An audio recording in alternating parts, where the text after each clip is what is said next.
Okay, good evening, everyone. This is the regular meeting of Council, Monday, June 15th, 2026, called to order at 7:04.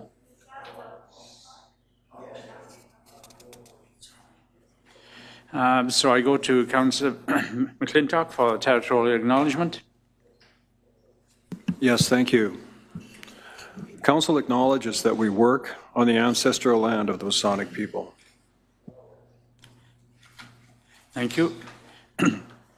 Move on to item 3, which is an introduction of late items. We have 8 items, 8B, 6. We have 11F, G, and K. Are there any late changes? Through the chair, I would like item 8B4 to be moved to 11D 1 and 2. So where the existing 11D remains as 11D1 and this one becomes 11.1D2. Given that this is a council liaison report, this particular letter never gets attached to a council liaison report, it gets attached to a staff report. So therefore it can remain as in correspondence and then we can address it during the correspondence time. Okay, so it's open for discussion during correspondence? Yes. Okay, thank you. So we have that on the floor. I think this is a very important piece of correspondence. The late item, number 8B, Roman numeral 4. So what exactly is Councillor Srivastavas recommending? Through the chair, I'm recommending it to be removed from my report to correspondence 8D, which is part from the same person, to have their old letter as part 1 and this one as part 2. Okay. Thank you. So Thank you for the clarification. So if you wish to discuss it, it can be discussed. Because we can still discuss it. Yes. Yes. All right, thank you. Thank you. I think Councillor McClintock has. Oh, sorry, Councillor McClintock. Yes, thank you. Perhaps through you to staff, is that correct insofar as we can't have correspondence attached to a liaison report? Through the chair, it's up to the will of council where they would like to discuss the item. Staff placed it there because it directly referenced the report, but it is at the will of council to move it by vote.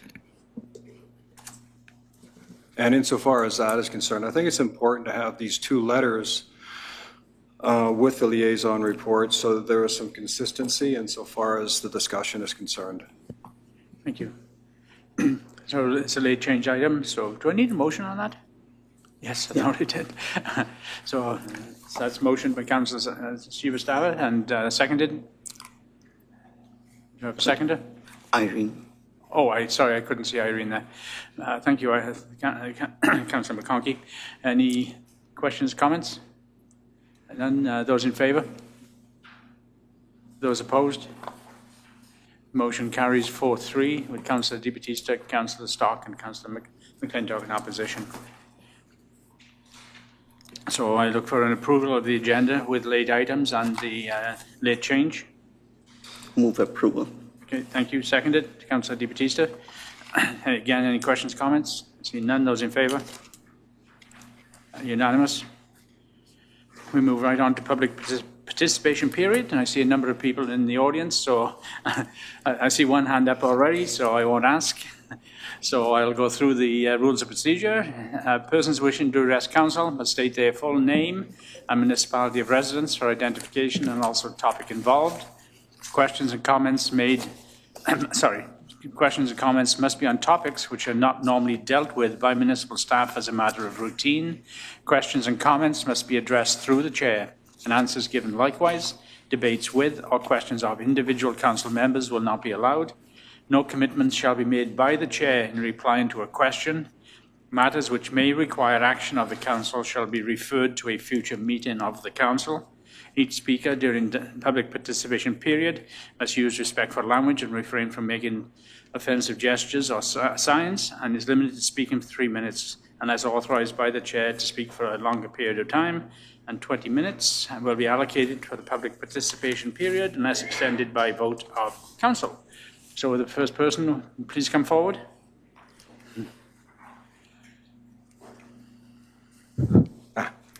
Good evening. My name is Stuart McKinnon, and I'm a resident of the Swartz Head neighbourhood of North Saanich. The report on the Living Systems Beyond Growth Building Future Forward KPIs conference states that the purpose of the conference was to support the district's official community plan, which embeds donut economics at its core, and the implementation plans that align with the OCP objectives. If the conference was intended to shape how the goals of the official community plan would be measured and implemented, then why were not all members of council in attendance? Why was the public excluded? These questions raise several governance issues for me. The key issues as I see them are, were all councillors informed about the date and time of the conference in advance? Were all councillors offered the opportunity to attend?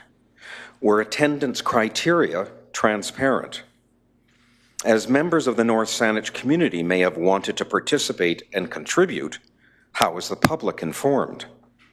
And will any proposed key performance indicators ultimately come before the council for public debate and approval? In a municipality such as North Saanich, an official community plan is adopted by the entire council after public consultation and represents the community's long-term vision. Any framework used to measure the success of that plan should therefore be subject to review, discussion, and approval by the full council in a public setting. Any preliminary planning or information should be available to all councillors and in the most transparent and equitable manner. If some councillors and the public were excluded, it raises serious red flags for me regarding how this council regards governance. Thank you for your time. Thank you. Next person, please come forward. Oh. First of all, I found it a little bit hard to hear the councillors back here. All of us or just me? Well, mostly you, but all of them haven't spoken. Sorry.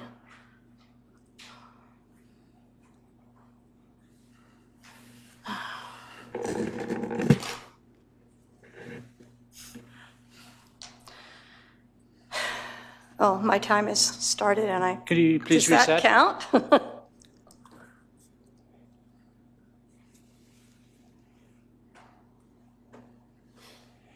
Oh.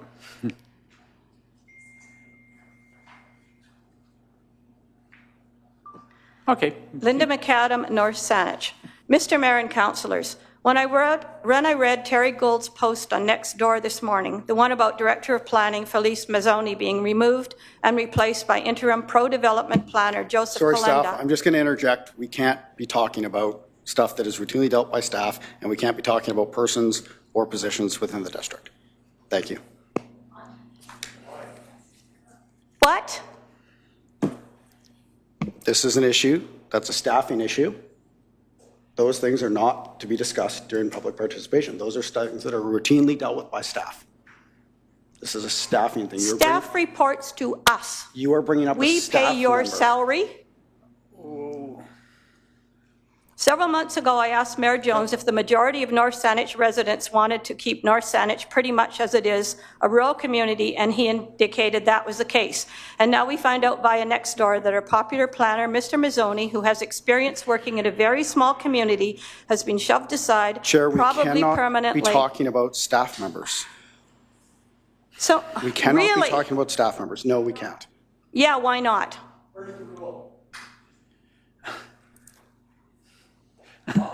Again, we have routinely talked about this. We cannot, because the staff don't have the opportunity to talk. Correct. You're addressing a staff member that isn't here in this room. It is inappropriate to be talking about our staff members Excuse me. specifically. It's public knowledge that he has been Excuse me. shoved aside. I don't get this at all. This is a democracy, and you respond to us. Sorry, but you're going to have to cease. We can't have disagreements. I understand what Councillor DPTs is saying, and he actually is correct, because one of the biggest problems we do have is that when you mention staff, you can beat us up as much as you want. We can respond. but staff cannot respond. It's also, Chair, a human resource issue or personnel, whichever term you wish to use. And those types of issues are not public. They are always the I subject of am not in-camera. asking why he was let go or anything like that. My concern is the pro-development stance of the person you have in place now. Yeah, okay. Unfortunately, you can't proceed, and if you certainly have something to discuss with this council, it's absolutely fine, but as long as it doesn't involve staff, if it continues to involve staff, unfortunately, I'm going to have to ask you, to sit down so we can proceed with the council meeting. So we have no say at all in the staff that you hired, what they are doing, what their stance is, that they're No. ignoring the wishes of the majority of the North Saanich residents. Look, we're not going to get into these discussions, but when you say the majority of North Saanich residents, we've got over 12,000 residents. Yes. Have you polled all 12,000? No, but I asked you specifically several months ago if the majority of North Saanich residents wanted to keep North Saanich pretty much as it was, and you said yes.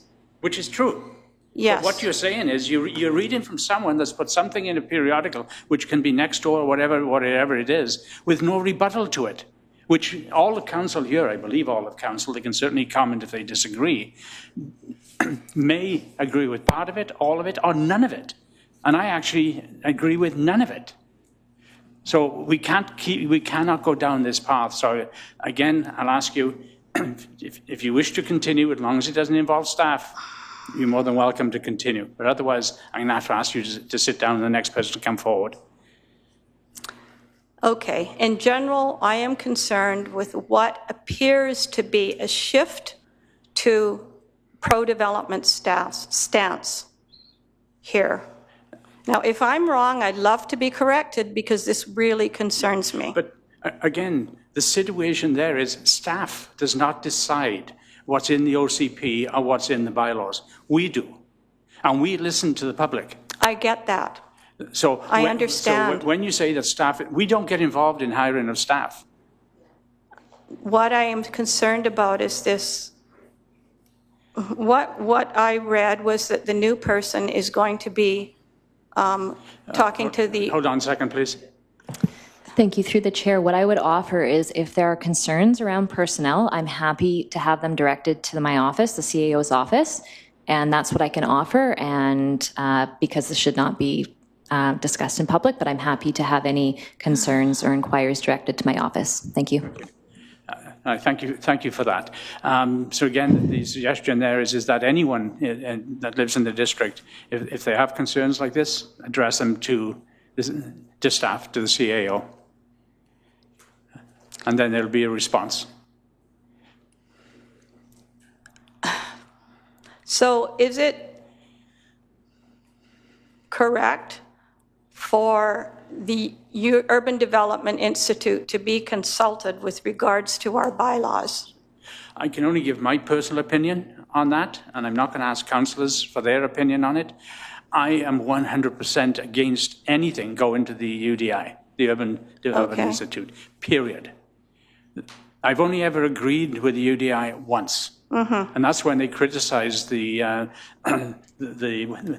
Souk Reservoir and the $4 billion that was going to be spent. All the years I've been working in this, that's the only time I've ever agreed with the UDI. So personally, absolutely not. And if that were going to be presented to council, I would start a motion that would say, no, we do not contact the UDI. That's my big concern, actually. Okay? Well, and just through the chair, we also can't be having this type of Correct. back and forth, Yes. right? So this is completely out of line and we need to stop. Hopefully that's helped you, but unfortunately, I'm going to have to ask you if you would sit down, and you can certainly listen to the rest. Thank you. Does anyone else wish to speak? Please come forward. And then, yeah. Good evening, Christina Stevens, a North Saanich resident. I was not interested in speaking, but now I have a question for you. Please show me in the guidelines or the rules or something where members of the public are not allowed to bring their HR concerns or staffing concerns forward in a public forum as long as it's done respectfully. Please show me the guidelines where you're telling us this is not allowed. Because respectfully, I completely disagree. Based on protocols and rules, how are residents supposed to bring up their concerns if you won't let them talk about it, as long as it's done respectfully? Is there a guideline you can point to? How that is done? First of all, we've Show me the guideline that Hold on a says second, in a please. public, no, I'm asking a specific question. I don't will want a ask you to different leave. explanation. You You can't answer the question. Show me the Yes, guideline. I can, and you won't let me. Okay. Okay. What residents can do is send something into correspondence. That becomes for open discussion. Now, in this one instance where a staff member said that she will receive emails, there will be responses. Show me the guideline where it says they cannot bring up this subject. It's a fair question. Please show me. Surely you have it.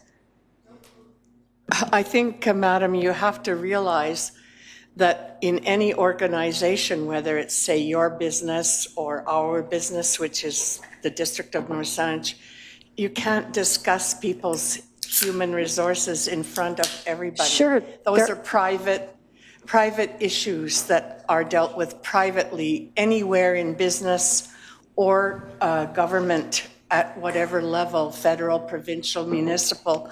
And that's why we cannot. It's also, I'm not sure if there's a part of the community charter, but we can look that up for you and we'll get back to you if there's a specific section.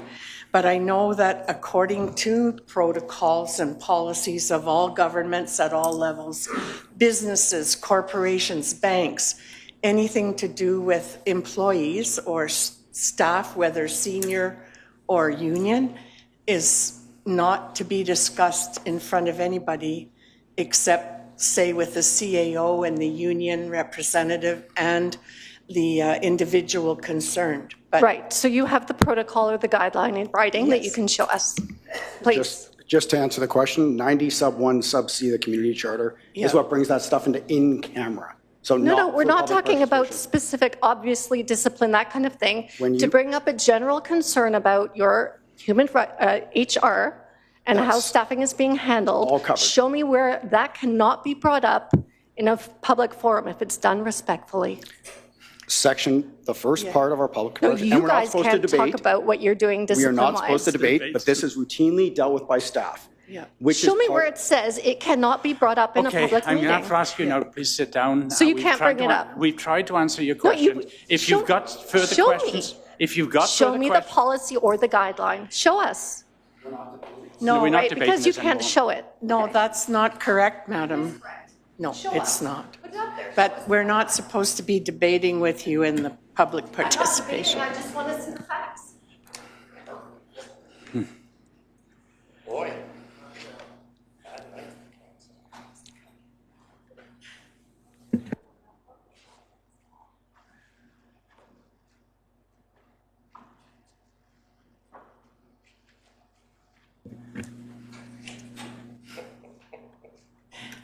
Sorry, please come forward. Sorry, I wasn't sure what was happening. Or not.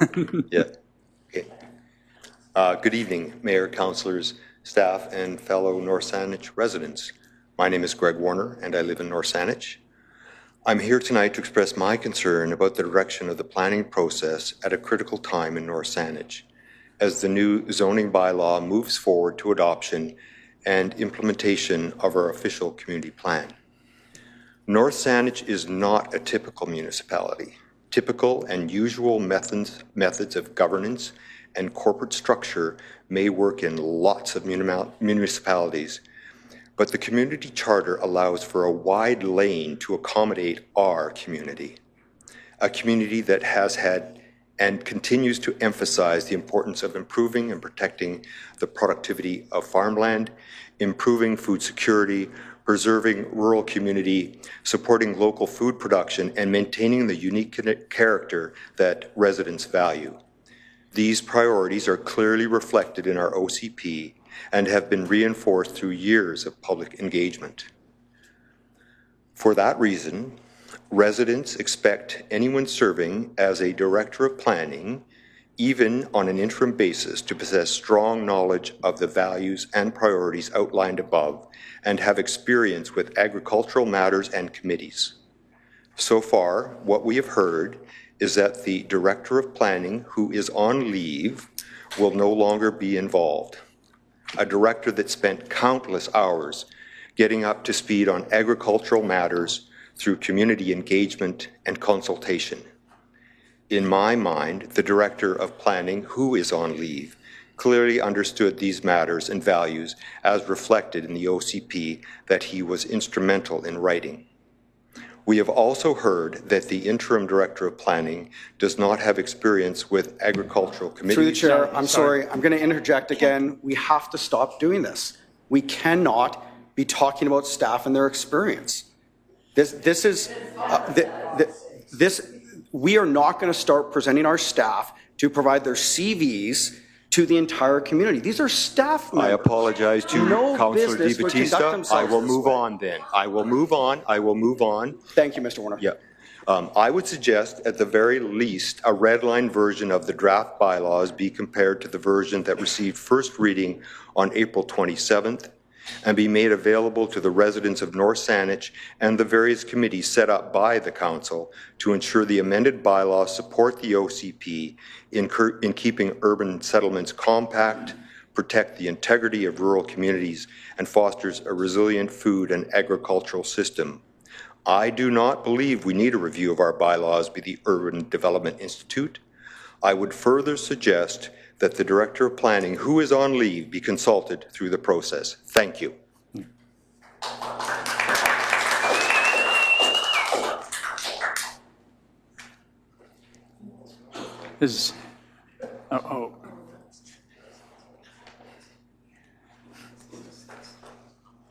I'm Terry Gould, a citizen of the Free State of North Saanich.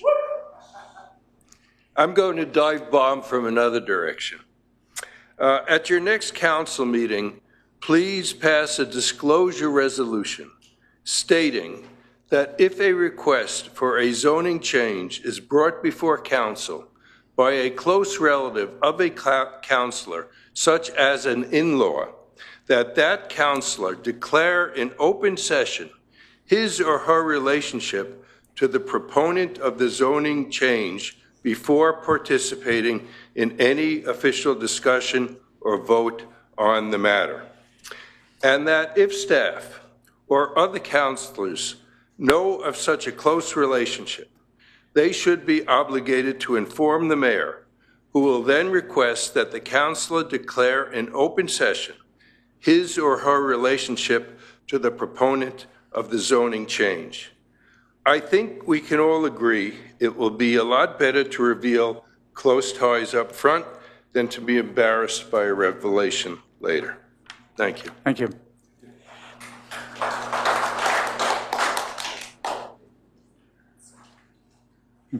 Anyone else would please come forward?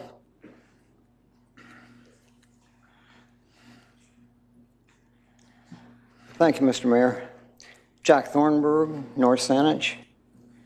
I'm here to mention a staff member, but in the nature of a commendation. Mr. Mazzoni, our chief planner, wrote a letter to the senior manager of regional planning of the Capital Regional District, September 8th last year. And in it, he was responding to the CRD's seeming pressure on extending the urban containment boundary out into North Saanich. And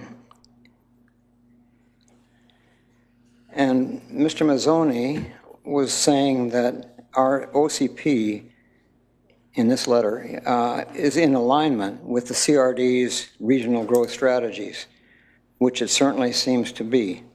And he would know, he's worked so hard on that.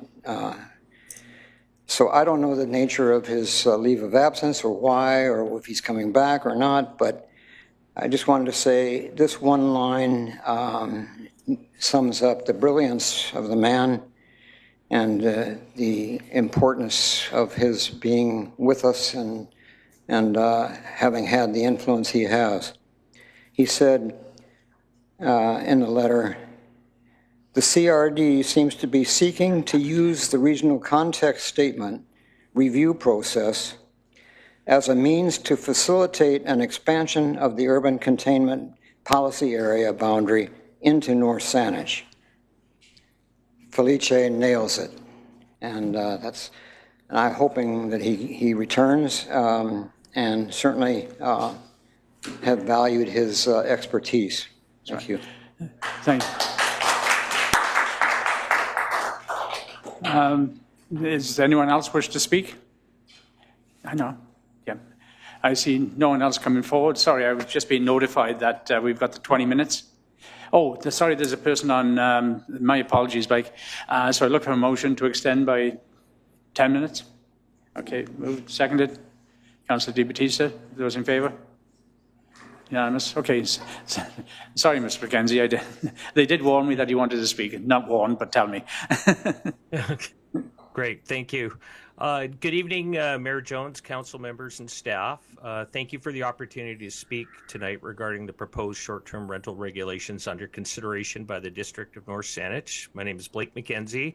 I do live in Langford, but our company does have an intermunicipal business license and have operated in the area for 22 years. I've worked in the British Columbia tourism industry and accommodation industry for more than 30 years, professionally managing short-term rental properties as a provincially licensed accommodation provider by Consumer Protection BC. First, I want to say that I support the district's implementing a licensing framework for short-term rentals. Responsible operators support reasonable regulations, safety standards, accountability, and good neighbor policies. My comments tonight are focused on ensuring the framework remains practical, flexible, and aligned with provincial legislation. One concern with the current draft bylaw is that it appears to focus primarily on principal residents while not fully recognizing the exemptions already established under the province's Short-Term Rental Accommodation Act. This includes legal structures such as fractional ownership agreement properties where multiple owners legally share ownership of a property. These exemptions are already recognized under provincial legislation and I believe should also be recognized within the district's local framework. I also think it's important to remember that many affected owners are not speculators. Some are longtime families with deep ties to North Saanich who have owned family cottages here for generations. One family I've known has owned their cottage since the 1930s. Today, many of these owners are already paying the speculation tax along with some of the highest property tax rates, while also being restricted from short-term renting their properties when they are not personally using them. That is why I encourage the council to ensure that the district's bylaws remain flexible moving forward. If provincial rules soften in the future as housing conditions evolve, local bylaws should not become an additional barrier preventing these families from responsibly renting their properties again. I would also suggest a straightforward municipal business licensing system for short-term rentals. The province has already established the registration and compliance framework under the Short-Term Rental Accommodation Act legislation, which largely determines who can legally operate. I would also encourage council to reconsider the proposed occupancy limits. A more practical approach would be occupancy based on legal bedrooms rather than a fixed cap. If concerns relate to noise or parties or modern noise, modern noise monitoring systems are already widely used throughout the industry and are very effective at reducing neighborhood disruptions. I would also encourage council not to restrict homeowners from renting their principal residence while temporarily away, provided the property is responsibly managed and a local contact person is available within a reasonable response time. Lastly, short-term rentals do contribute to the local economy by supporting restaurants, wineries, tourism operators, cleaners, tradespeople, and many other local businesses. Overall, I believe there is a workable middle ground that supports both responsible operators and neighborhood concerns while remaining aligned with provincial legislation. Thank you again for your time and consideration tonight. Thank you. And yeah, anyone else wish to speak? I'm not seeing anyone on the screen. I see no one else, so I'll call an end to the public participation period. And we move right on to item 6, which is adoption of minutes. Are there any errors or omissions? I'm seeing no hands up, so I look for a motion, a consent resolution on A2. Move adoption. Okay, thank you. Seconded. Councillor Sanjeev. Any questions, comments? I see none. Those in favour? Unanimous. Can you hear me better back there? I've moved this closer. I guess no one can hear me. Thank you. So now we move to item 7, which is petitions delegations. We have Saanich Peninsula Environment Coalition. Please come forward.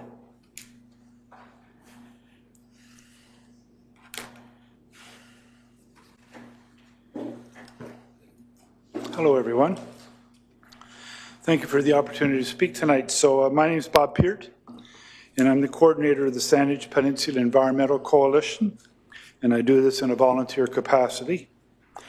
I live near Horse Hill, and I've lived there for about 30 years.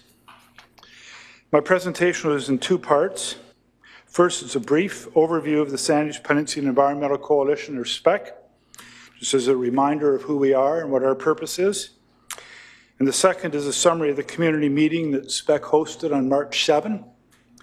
And I understand these 2 documents are in your package. As I will address you, so as I'm addressing you, I'll be referring to them.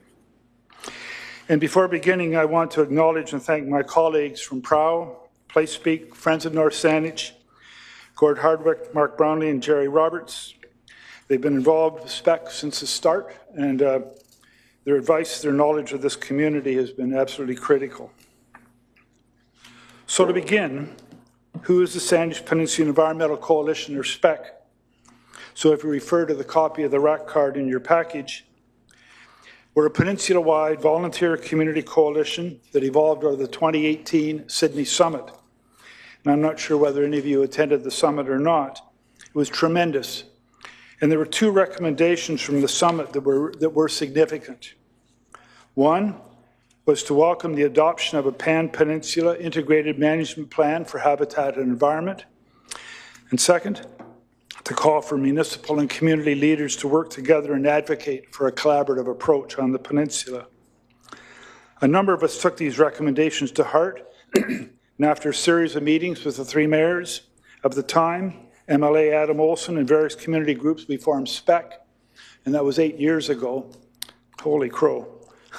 Anyway, during this period of time, we developed a bioregional framework for the Saanich Peninsula. There's this document.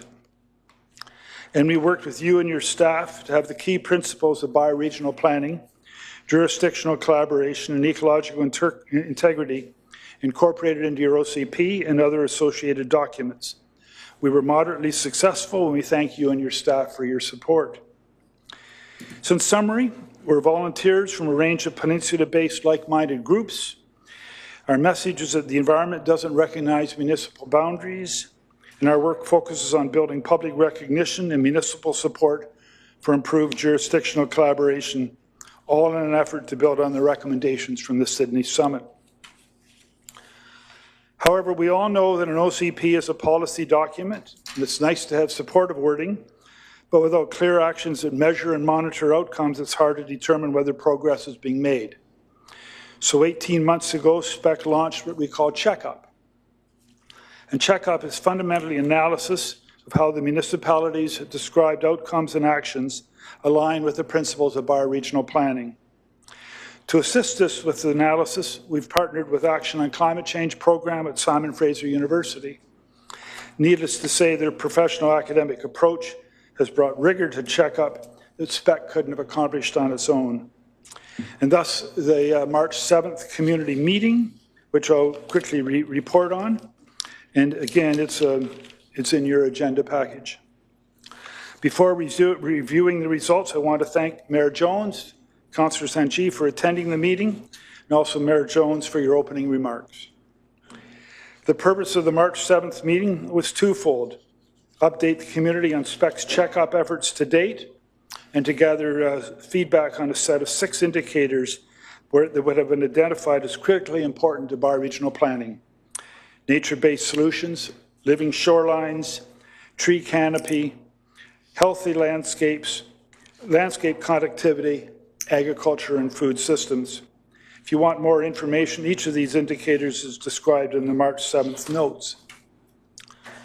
As mentioned, SFU conducted an analytic research of North Saanich's OCP, as well as Sydney's and Central Saanich's. At the March meeting, this analysis was presented to those in attendance, and the following themes emerged. Climate is acknowledged in each OCP. However, it's best to address climate change challenges collectively, not municipality by municipality. The OCP content recognized that nature and the environment spanned municipal boundaries.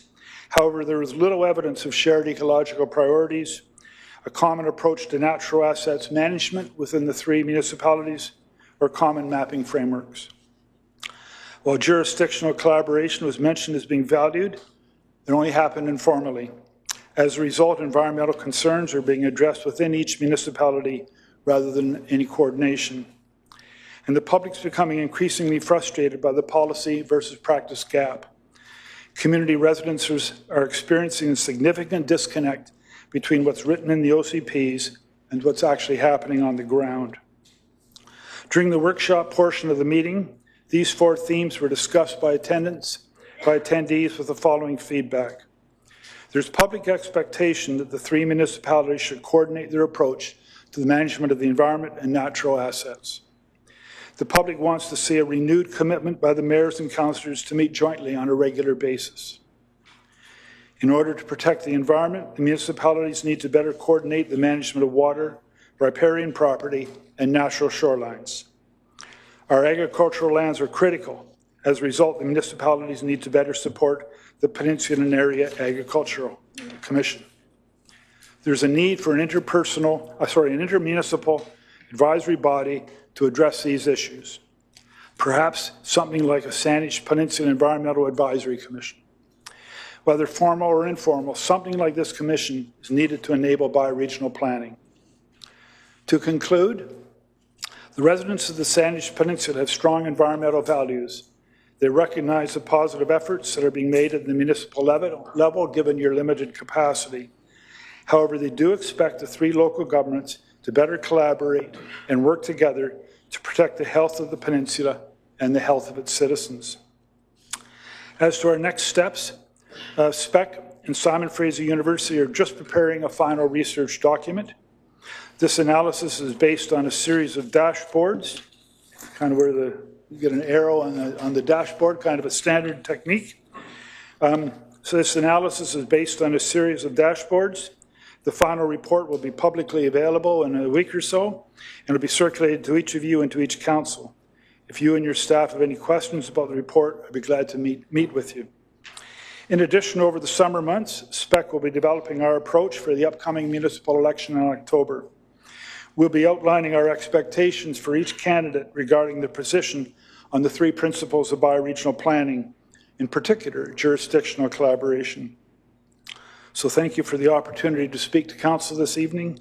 Any information about SPEC and our activities can be found on our Place Speak platform, and the URLs at the bottom of the rack card in your binder. So thank you very much. Thank you.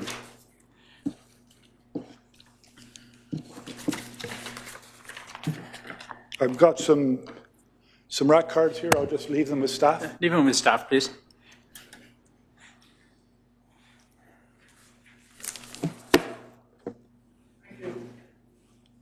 You want to say something? Question? Now, hold on a second, Bob. Bob? Question from Councillor. Thank you very much for that presentation, and thank you for the work you have done with MOCPAC as well as with SPAC. And we had the opportunity of having Alexandra at our Donut Living Systems conference as well to integrate the environmental aspect into the donut framework, which is critical. You did make a comment about wanting that this should become as a regional process so that all the other municipalities are involved. Are you at this point in time engaged with other members of the community to create a central system, something similar to PAC? We're in discussion with Central Saanich and with Sydney about that. We don't see it as our responsibility to do that, but we certainly recommend that something like that be done. We've got some ideas as to what a terms of reference might look like, and we've got some straw dog ideas, but and we're glad to have that conversation.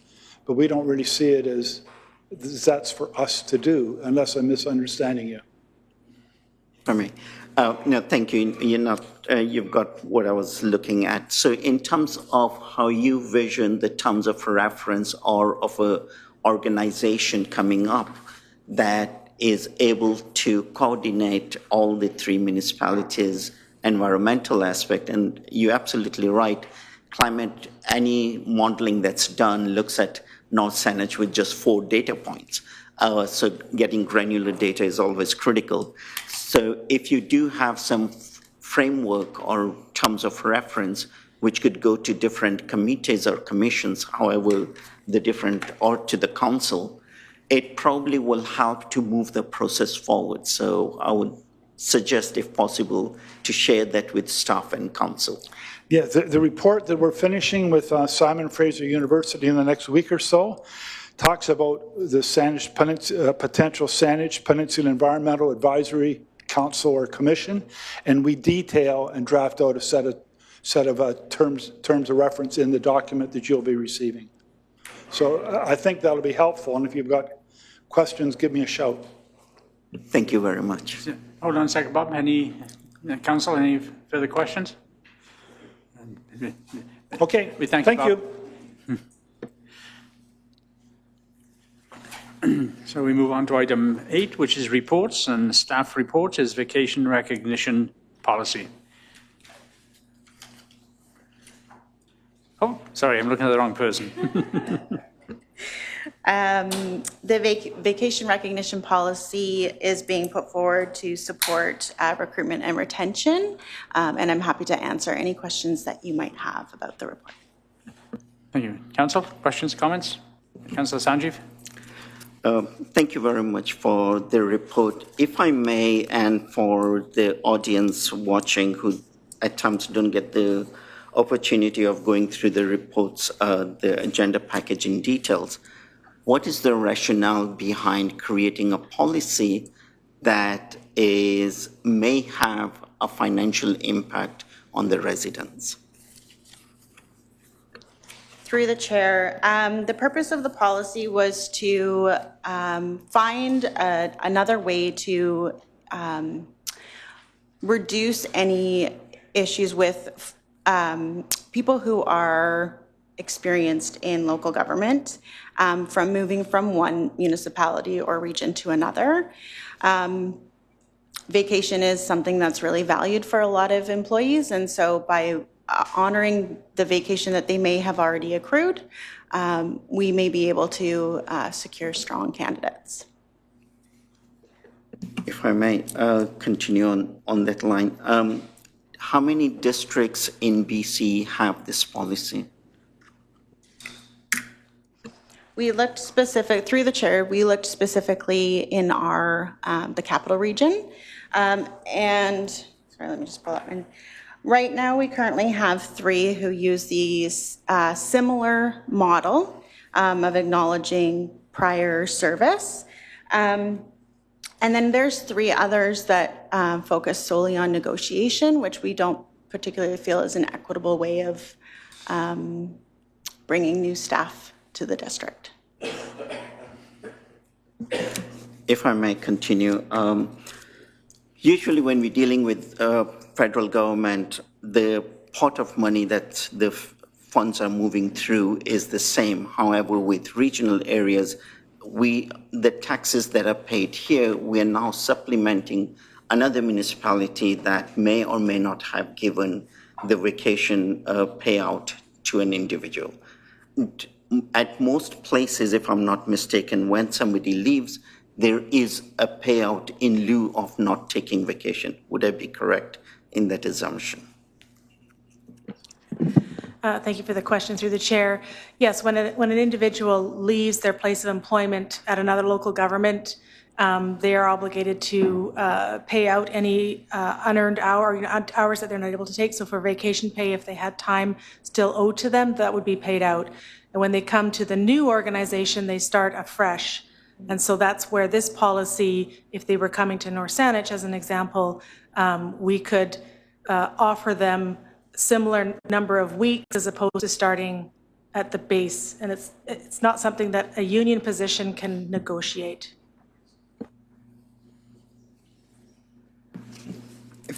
Sorry, if there's somebody else. Does anyone else have a question? Councillor DiBattista? Yeah, thank you. Just through you to staff. And just for confirmation, it's on page 2 of the staff report where it's the proposed policy, years of service versus additional days. That's just through you to staff. This is reduced compared to what other municipalities are doing in the form of, like, this isn't somebody with 5 to 10 years service from one local government to another in the municipalities that have already adopted this policy. This is actually less than what they're getting if they went to other municipalities that have a similar policy. Is that correct? What we're proposing here is actually less. So the 3 municipalities that currently have this policy, if they went to one of those municipalities, they would actually get more holidays than what we've proposed. Is that correct? Through the chair, there is one that I guess the way that we've proposed it in this policy is that it's sort of capped. There's a municipality that doesn't necessarily cap it, and then there is the other municipalities do cap it. So it's similar. So I would say I would call it comparable. Yeah. Councillor Stock? Yes, thank you, Chair. I just have a comment with regard to this. I think it's a good policy for recruitment and retention of staff because it gives us a consistent framework for recognizing prior local government experience. Because if you've been, say, working for Saanich or Victoria or Oak Bay, and you've been there for 10, 15 years, and then you come here as an experienced professional, say engineer or chartered accountant or whatever the profession is, then instead of starting with 1 week of vacation, you can, have a negotiated allowance for, say, 3 weeks or 4 weeks, whatever you had when you left Victoria or Oak Bay. So I think this is a policy which is you find in many, many workplaces today, particularly government, at all 3 levels of government, where you can transfer your vacation, or if you can't do it automatically, it's a subject of negotiation. So I think it's a very good, fair, if you like, and transparent policy in order to help employees, for us in North Saanich to keep employees as well. Thank you, Chair. Second. Thank you again. In terms of the number of days allocation that are being awarded or would be proposed, is that per annum addition to what they're usually allowed, or is it once off? Through the chair, the way that the wording has been proposed is that it's given at the time they join the district, and then equal value is placed on the time they spend with the district. So in order to move to the next vacation allotment, which they would be entitled to through the collective agreement, they have to serve that time with the district. So it's a one time, and then the accrual. And this is only applicable for new potential employees, or is it also applicable to the current employees? Through the chair, the report specifies that it's for new and existing. Through the chair, if it is about existing employees getting additional 3 days, how far back are we going?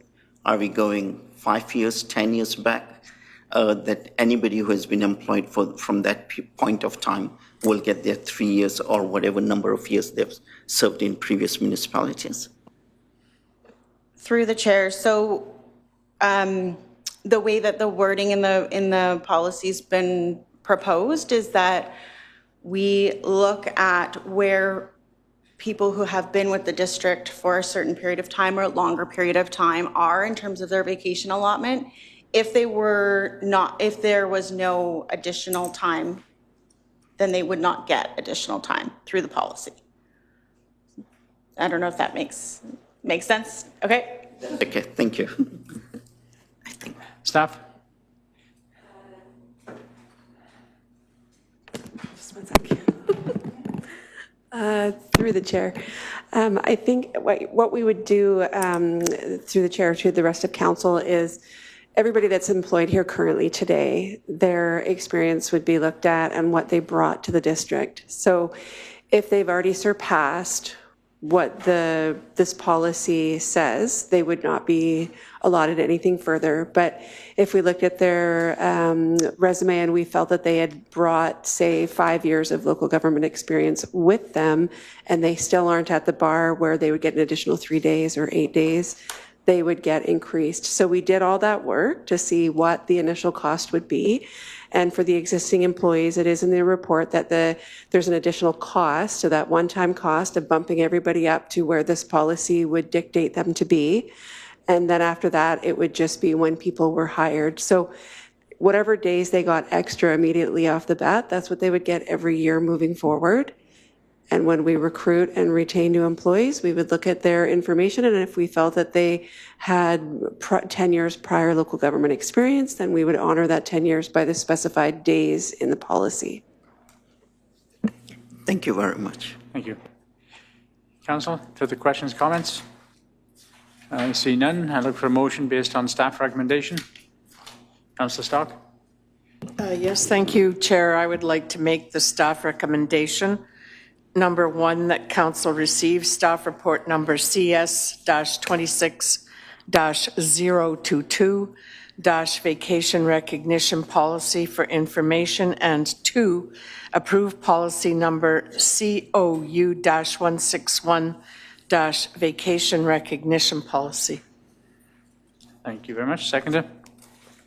Councillor McClintock. Any further questions, comments? I see none. Those in favour? Those opposed?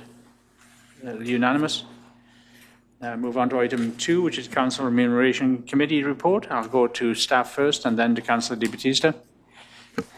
Thank you, through the chair. In the staff report is the sort of the summary of how we got here. We've got the Council Remuneration Committee members sitting in the audience, prepared to take any questions should you have any. And we had 4 meetings, and then we've come up with the recommendation as an attachment to the staff report, and we're here to take questions. Thank you. Thank you. Councillor Di Battista. Yeah, thank you, Chair. Just to start with, my sincerest thanks to the Council Remuneration Review Committee for all your work. For the general public, this is something that traditionally is reviewed the year leading up to an election year, which is 2026. And historically, we've actually just left this to staff. So this is kind of one of our first times to put this out to members of the community. So thank you very, very much for your work in that. Yeah, just highlighting their report and how it's broken down, broken down by municipality and then broken down by revenue per capita. Like, there's some really detailed work in here, so very much appreciated for that. And just for the chair, I would, unless there's other discussion from council, I would like to break apart first, second, and third reading if that's amenable to the chair. Thank you. Council, further questions, comments? Councillor Sanjeev. Thank you, Chair. I would like to first thank the committee members for their time, rigor, diligence to both the council in terms of looking at the council time and going through the agenda packages, and the actuarial assessment and the competitive analysis that they went through.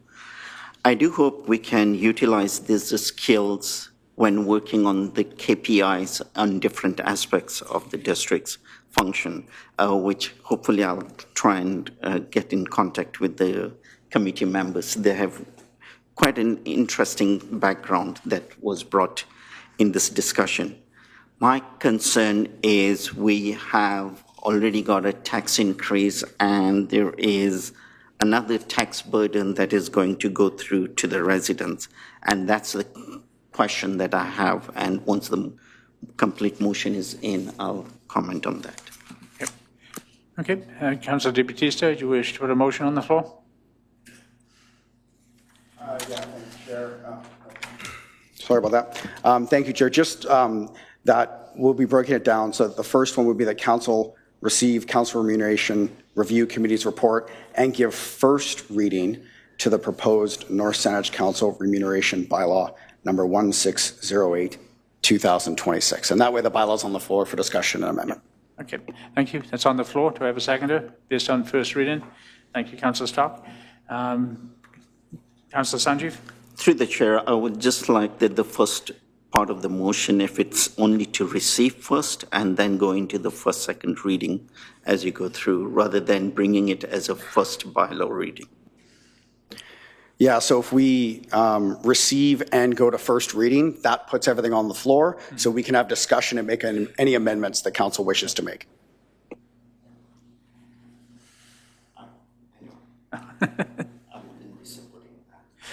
Okay, thanks. Any further questions, comments on, as I said, yeah, first reading? I see none. Those in favour? Those opposed? Motion carried. Councillor McConkey? Okay, thank you, Councillor McConkey. Motion carries 5-2 with Councillor McConkey and Councillor Sanjeev in opposition. Please continue. Councillor Di Battista? Oh, yeah, thank you, Chair. Yeah, in looking at the Remuneration Committee report, breaking down comparison to ourselves and all the other municipalities, so again, some incredibly detailed analysis and work. My amendments would actually be specifically related in the bylaw to the remuneration schedules in number 2 and number 3. I will note that the phased plan over 4 years, even after 4 years, that still brings most of council about a 30% deficiency compared to all other comparable municipalities. So that the amendments would read under 2, which is remuneration for councillors, and 3, mayor's remuneration, that we move to the recommendation, which was the 2030 rate, be adopted starting in the 2027 year for both 2 and 3. So there would be no steps, essentially, is the essence of the motion. Thank you, Chair. Thank you. Was that a motion? Yeah, the motion would be for Part 2 and Part 3 of the bylaw, as presented, to remove the steps and have the 2030 rates adopted in the 2027 year. Okay, thank you. Seconded? Do I have a seconder? Councillor McClintock. It's on the floor for discussion. Comments? Nope. Sure, if you want me to, I'll certainly make some comments. Thank you, Chair. Well, I'll repeat that. Given the tax burden already experienced by our residents from various AAPs, district's operation, increase in infrastructure, and the rest of their spendings, the legal services coming from the zoning, and those are all that are required with DCCs and the rest, it does impact the residents. I do not think that we should be spending more money. We do try and do our work in the service of the community, so for that reason, I would not support this motion at this point in time. Maybe in 2 years or so, somebody else can do that. Okay, thank you. Any further comments, questions? Councillor McClintock? Yes, thank you. I will. Sorry. Then I'll go to Councillor McConkey. Oh, I'm sorry. Councillor McConkey, go ahead. No, quite all right, Councillor McClintock. I'll wait. Sorry, I didn't see your hand up either. No. I will be supporting the motion as put forward by Councillor Di Battista. I do feel that there is a deficiency in the rates, both for mayor and for councillors across the region, and having come from FCM across Canada. So it's not unusual. It's a very it's a very prickly item to have to deal with. I know that I don't think that there'd be a person in this room could say that I wasn't the tightest counselor on council when it comes to spending taxpayers' money.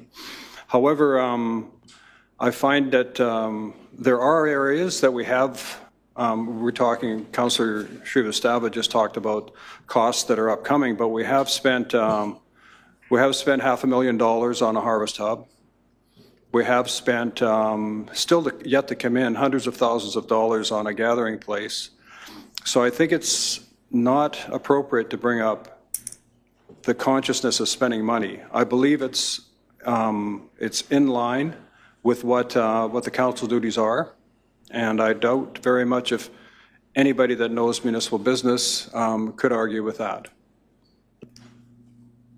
Thank you. Councillor McConkey? Thank you, Chair. And I certainly won't be able to support that recommendation.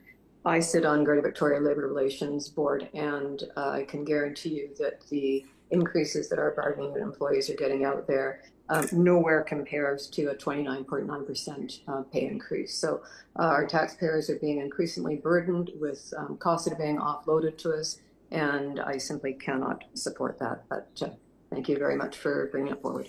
And I appreciate very much the work that the committee did putting this together. It was a huge amount of work, but I cannot support a whole-scale jump like that for next year. Thank you. Thank you. Councillor Stark? Yes, thank you very much, Chair. One of the issues that we have in politics today, whether it's at the federal, provincial, or municipal level, is the issue of salary or remuneration. I think that each councillor here gets about approximately $1,500 a month. I may be off by a few dollars. And of course, everybody tells you it's a part-time job. But the thing is, it's not a part-time job, whether you're a councillor here in our small district or whether you're a councillor in Oak Bay or Victoria or even Vancouver.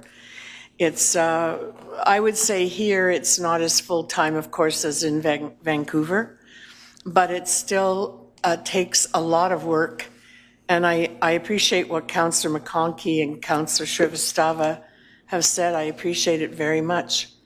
But I've been a councillor for 16 years. And I think when I started, we only received about 1,200, or maybe it was 1,300. Phil's agreeing with me, dollars a month. And for all the work you have to do, meetings, gatherings, meeting individuals, meeting with groups, and then really council's a readathon. It's like being in law school because you're constantly reading. I call it the municipal readathon. And I think if you're expecting people who are intelligent, rational, who have good ideas, who are innovative, who want to work for their community, who agree to put their names out there so that, you know, you can have thousands or hundreds of people criticize you and disagree with you, then if you want people who are good and who are working hard, you have to be able to pay something. It's the same with the mayor's job. I mean, I know that all the mayors I've known, including Mayor Jones, it's more than a full-time job. So even though I understand that it's, you know, may raise taxes, it's still actually what we all receive will still be not that much compared to the type of work and the service and the dedication that we all bring to the work and to the volume of work. So I just wanted to say that. Thank you very much. And thank you to the group who did a lot of research, as Councillor Shrivastava and Councillor Di Battista said, to complete this report for us. Thank you. Thank you. Councillor, further questions, comments? Councillor Di Battista. Yeah, thank you, Chair. And just for motivation, because we are talking about finances, and let's be honest, you know, a group of councillors or politicians talking about giving themselves a raise is always going to be contentious. Nobody enjoys this conversation, but I mean, I think one of the highlights here, And one of the great things that we've done is we've put this back to our community. And that's not something that's traditionally done. So I think that's a really good thing. But just when we talk about the financial implication, we're talking about if I did the math right, 0.26%. That's what we're talking about, right? So when we talk about those things, it's not nothing, but it is incredibly minimal. And even with that, that still puts us thousands of dollars behind all of our other counterparts. So, and that's what I appreciate about the way that our committee looked at this, is it looked at our work compared to other co-municipalities of a similar size, and it still keeps us at a very reasonable rate. So that's just motivation before we call a question. Thank you, Chair. Thank you. Councillor Marshall? Yeah, thank you. Just a couple comments again, just echoing the comments people have already made and thanking the committee. There is a lot of work and analysis done here. I really appreciate the thoroughness of the report. And I understand the point of how comparable our pay is to other municipalities. So I understand the raises and how they've come about, but I'm not going to support adding them all so that it all comes next year. I think the phased in approach is what I would support. Okay, thank you. Council, further questions, comments? I'm seeing none. We have a motion based on second reading. Those in favour? Those opposed? Motion carries 4-3 with Councillor Marshall, Councillor McConkey and Councillor Sanjeev in opposition. Thank you, Chair. So now we actually have to go and give second reading to the North Saanich Council Remuneration Bylaw number 1608, 2026, as amended. Okay, thank you. Seconded? Councillor Stark. Again, questions, comments? I'm seeing none. So those in favour? Those opposed? Motion carries 4-3 with, excuse me, Councillor Marshall, Councillor McConkey, and Councillor Sanjeev in opposition. And then thank you, Chair. And then the last one, that Council give third reading to the proposed North Saanich Council Remuneration Bylaw number 1608, 2026. Okay, thank you. Seconded. Councillor Stock. Again, questions, comments? See none. Those in favour? Those opposed? Motion carries 4-3 with Councillor Marshall, Councillor McConaughey, and Councillor Sanjeev in opposition. And I think that's it. And again, I thank the members. You did an excellent job. And now we move on to item 3, which is the 2025 SOFI report. Staff, anything to add? Nothing to add other than it's one of our regulatory obligations that we need to get filed. So I am happy to take any questions. Thank you. Thank you. Council, questions, comments? I see none. So look for a motion based on recommendation. Oh, you have questions? Okay. Okay, thank you. Then I'll go Sanjeev and then Councillor McConkey. Sorry, McClintock.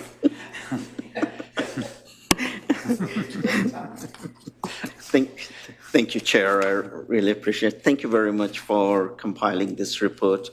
As usual, I would have some questions. There is, with regards to, going to page 108 or page 40 of your report, you have the section 6.2c, the under 75,000. Just to get an idea of how many employees are we looking at that earn less than 75,000?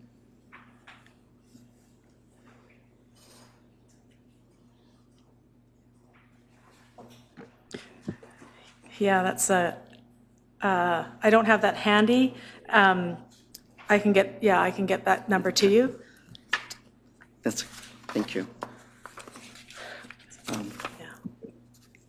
If I may, this is just for maybe future reference point. There are lots of, in terms of expenditure statements of suppliers, and it would be useful with respect to the public to get an indication of who they are, just as an appendix to the document, so that there is some level of transparency to identify where the funds are going to.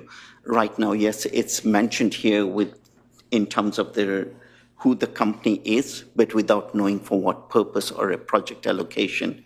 This would actually help in with regards to the ISO governance model that we have already accepted. So I would make a suggestion that for future purposes, we do that. Then just last question, looking at page 39 of your report or 107 of the package, section 6.2a, the councillor's elected official.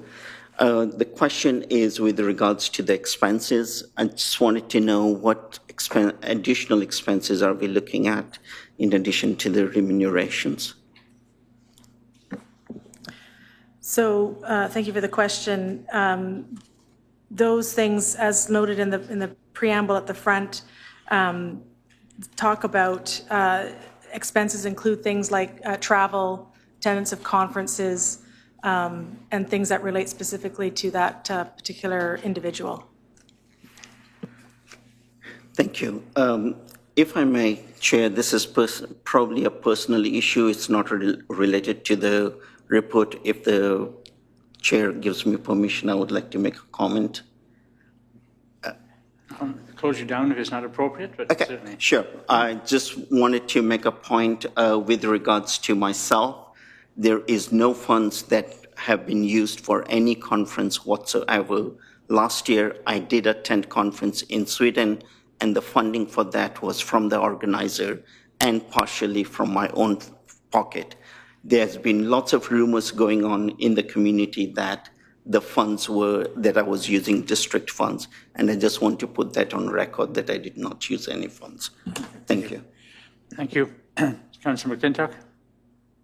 Yes, thank you. I have one question, but commenting on Councillor Shrivastava's remarks, I think that rumor was put out quite quickly. I think there was an understanding that it was at no expense to the taxpayer at all. I was certainly clear on that a long time ago, and I'm glad that you brought that up. If that is a rumor, unfortunately, we have to put rumors down. But at any rate, I was of the understanding. At any rate, through you to staff, the question on page 98, $750,000 was generously contributed for the Harvest Hub, but it goes on in that paragraph to talk about $774,000. It's in the top paragraph on page 98. Page 30 of your... Sorry, what page is it, Sanjeev? 30 of the report. 30. Yes, correction, 30 of the report. Yeah, thank you. I've got it now. Thank you. Yes, so the agreement spoke to 750 when we actually sold the stocks that were in that fund. The market was up, and so we received 774,000. Okay. Thank you, and thank you to the contributor. Thank you. And Councillor? Oh, sorry, Councillor McConkey. Thank you, Chair. Just a question through you to staff. On page 35 of your report, and thank you very much for the report, General Operating Fund. I see that it's up over last year by close to $900,000. Would you just be able to give an explanation as to what's covered under that General Operating Fund? Thank you.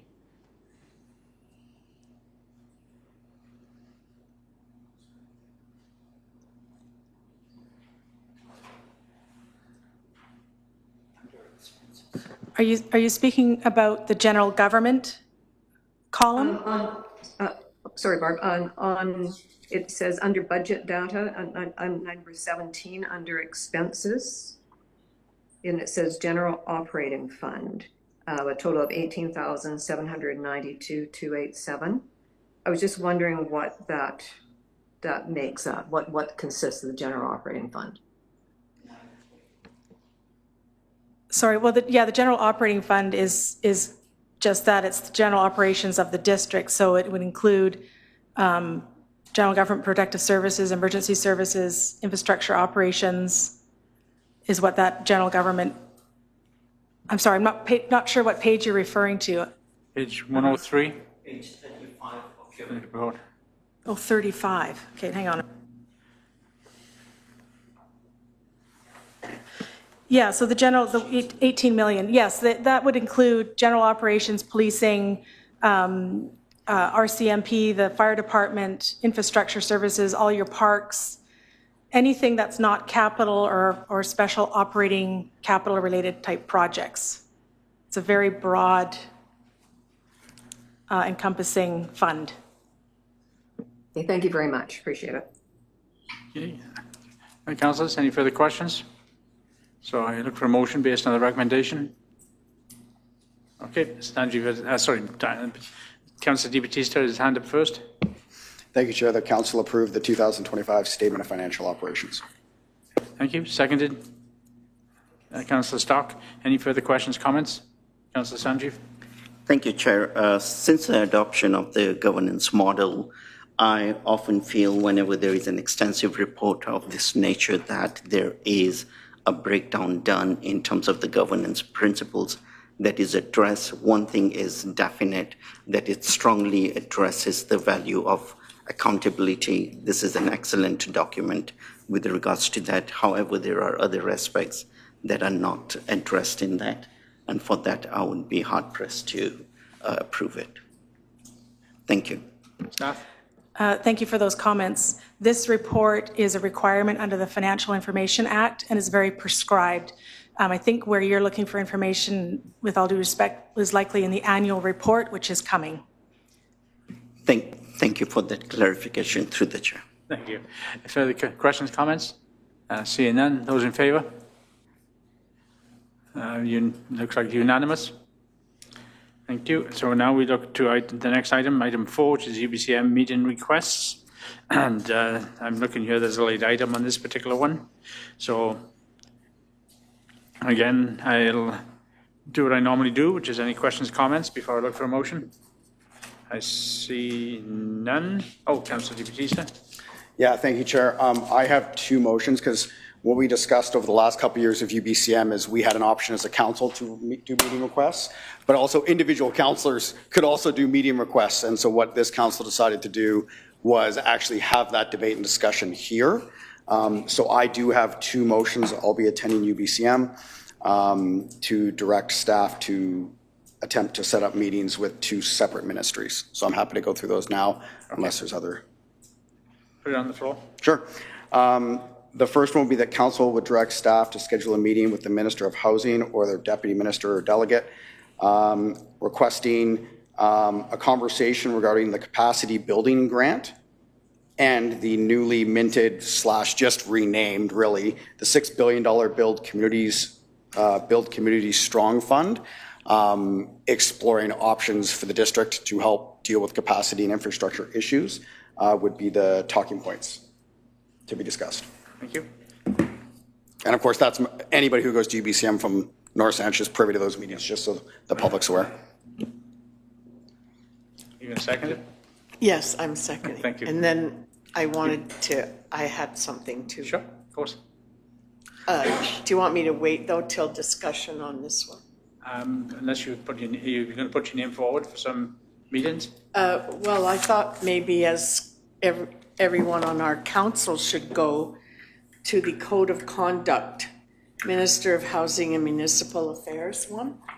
That interests me a lot, and it says the Housing and Municipal Affairs Statutes Code of Conduct Amendment Act and the importance of establishing consistent standards and conduct and accountability within local government. So I was thinking that as a sort of a group, if we're all there, we could perhaps request. Perhaps a question of staff. And the intent of bringing this forward, was the intent to get from each member what they want to do and then a motion based on all? Through the chair. So the report is presented in front of council today so that council as a whole can decide what topics they would like to discuss at UBCM. So these were just some ideas that staff put forward to support council in not having you in the hot seat trying to come up with a bunch of ideas in a meeting. So we met as a senior leadership team and tried to match the topics to the council priorities. And so this is kind of what came out. I think we have one that didn't make the list that we would like to share for your consideration. But basically, council can choose everything on the list, one thing on the list, nothing on the list, come up with your own. But what we need, and we don't have time to wait to the next meeting, is to find out so we can put in which requests you're looking for because the deadline is fast approaching. So you could have a motion, one motion per each item, or you can just list the items and have one big motion. It's really up to council. Or should we simply have a motion that simply says that by a certain date that council members are to notify staff of which meetings they want to, which ministers they want to attend meetings with? It would actually be, Chair, a lot better if all of council made the decision on the topics. Okay. Generally, most council members attend most meetings if they can. And because there's limitations to how many topics you could request per meeting, it would be very hard for staff to put in the requests and prioritize them. So council would need to make those decisions as a whole. Okay, the question then becomes of all council members that are going to the UBCM, have you already made decisions with regard to what you're going to be, you would like to attend? Anyone hasn't? I'm seeing no one put their hands up. So perhaps, as you just said, is that each council member says what they want to attend, and then we do one motion. Is that what you're looking at? Okay. So Councillor Di Battista has mentioned some. So perhaps if I go around, Councillor. Yes, thank you, Chair. I would like to meet with the Minister of Housing and Municipal Affairs on the Code of Conduct, which the province is going to be mandating for all councils across BC. And then I'd like to go to the Agricultural Land Commission one as well. Okay. Thank you, sir. Thank you, Chair. Thank you. If I go to Councillor McConkey next, do you have your selections? Yes, I do, Chair. And it kind of ties into what Mr. Peart presented on today, and two of his initiatives were the climate and agriculture. So my three, the notes here say we're going to have up to three. So mine would be climate action initiatives, the Harvest Hub, and ALR land. Those would be my three choices. Yeah, Thank you. Thank you. Councillor Marshall? Thank you, Chair. Yep. So I would also like to meet with the Minister of Municipal Affairs and the climate one, as Councillor McConkey mentioned, and as well as the Health Minister. Thank you. Councillor McClintock? Yes, thank you. Mine would be the Office of the Seniors Advocate as well as the Minister of Housing. Thank you. Councillor Sanjeev? Thank you, Chair. I would prefer Code of Conduct with Minister of Housing and Municipal Affairs, given that I brought a motion earlier. Senior Center and Agriculture, ALR land. Thank you. Yeah, I won't be attending the UBCM. I've unfortunately got medical date, which actually is over in Vancouver. So do you have the list? So the motion is that all? And just through the chair, and I'm not sure, because we have to provide rationale for the requests, okay, and that's how they validate whether they're going to meet with us or not. And the staff have provided some of that, and I'm not sure for Councillor Marshall, but I know when her and I were at UBCM last year, I know I couldn't attend, so she spoke in my behalf, but the rationale advocating for provincial action to improve access to primary care physicians. But the other talking point that we talked about was reopening Saanich Peninsula Hospital to a 24-hour facility. And part of that is the security concerns for staff that surrounded that center. So I'd like that added into the rationale. We obviously haven't met our goals of primary care physicians, but we also need a hospital that's open 24 hours a day. Yeah. So just if we can add that into the request, so that way they're aware of the conversation. Okay, thank you. Staff, you got everything? So we'll just close the motion off with a vote of yes or no. Staff? Sorry, thank you through the chair. I just thought I would mention there was one more topic, and if it's of council's interest, is the Ministry of Forests to speak with the BC Wildlife Service around the advocating around the continuance of the Community Resilience Investment CRI program, which provides our Fire Smart funding. Yeah, thank you, Chair. Sorry, I gapped out on that one because that does fund our Fire Smart position. So I'd like to do that if they're willing to meet with us. Thank you. Thank you. Anyone else wish to attend that? Councillor Stark? Do I see Councillor Marshall? Nope. So you got it all written down? So I can just do a vote now? Okay, those in favour? Those opposed? I hope no one opposed. Unanimous. Move right on to council liaison reports, and the first one is Councillor Di Battista, which is item 1 and 2. Councillor Di Battista, anything to add? Yeah, thank you, Chair. Yeah, I just want to highlight the report for the Peninsula Recreation Commission. As we're all aware, that's supposed to be on our agenda for June 29th for consideration of a loan authorization bylaw. However, the Township of Sydney voted against moving that bylaw forward.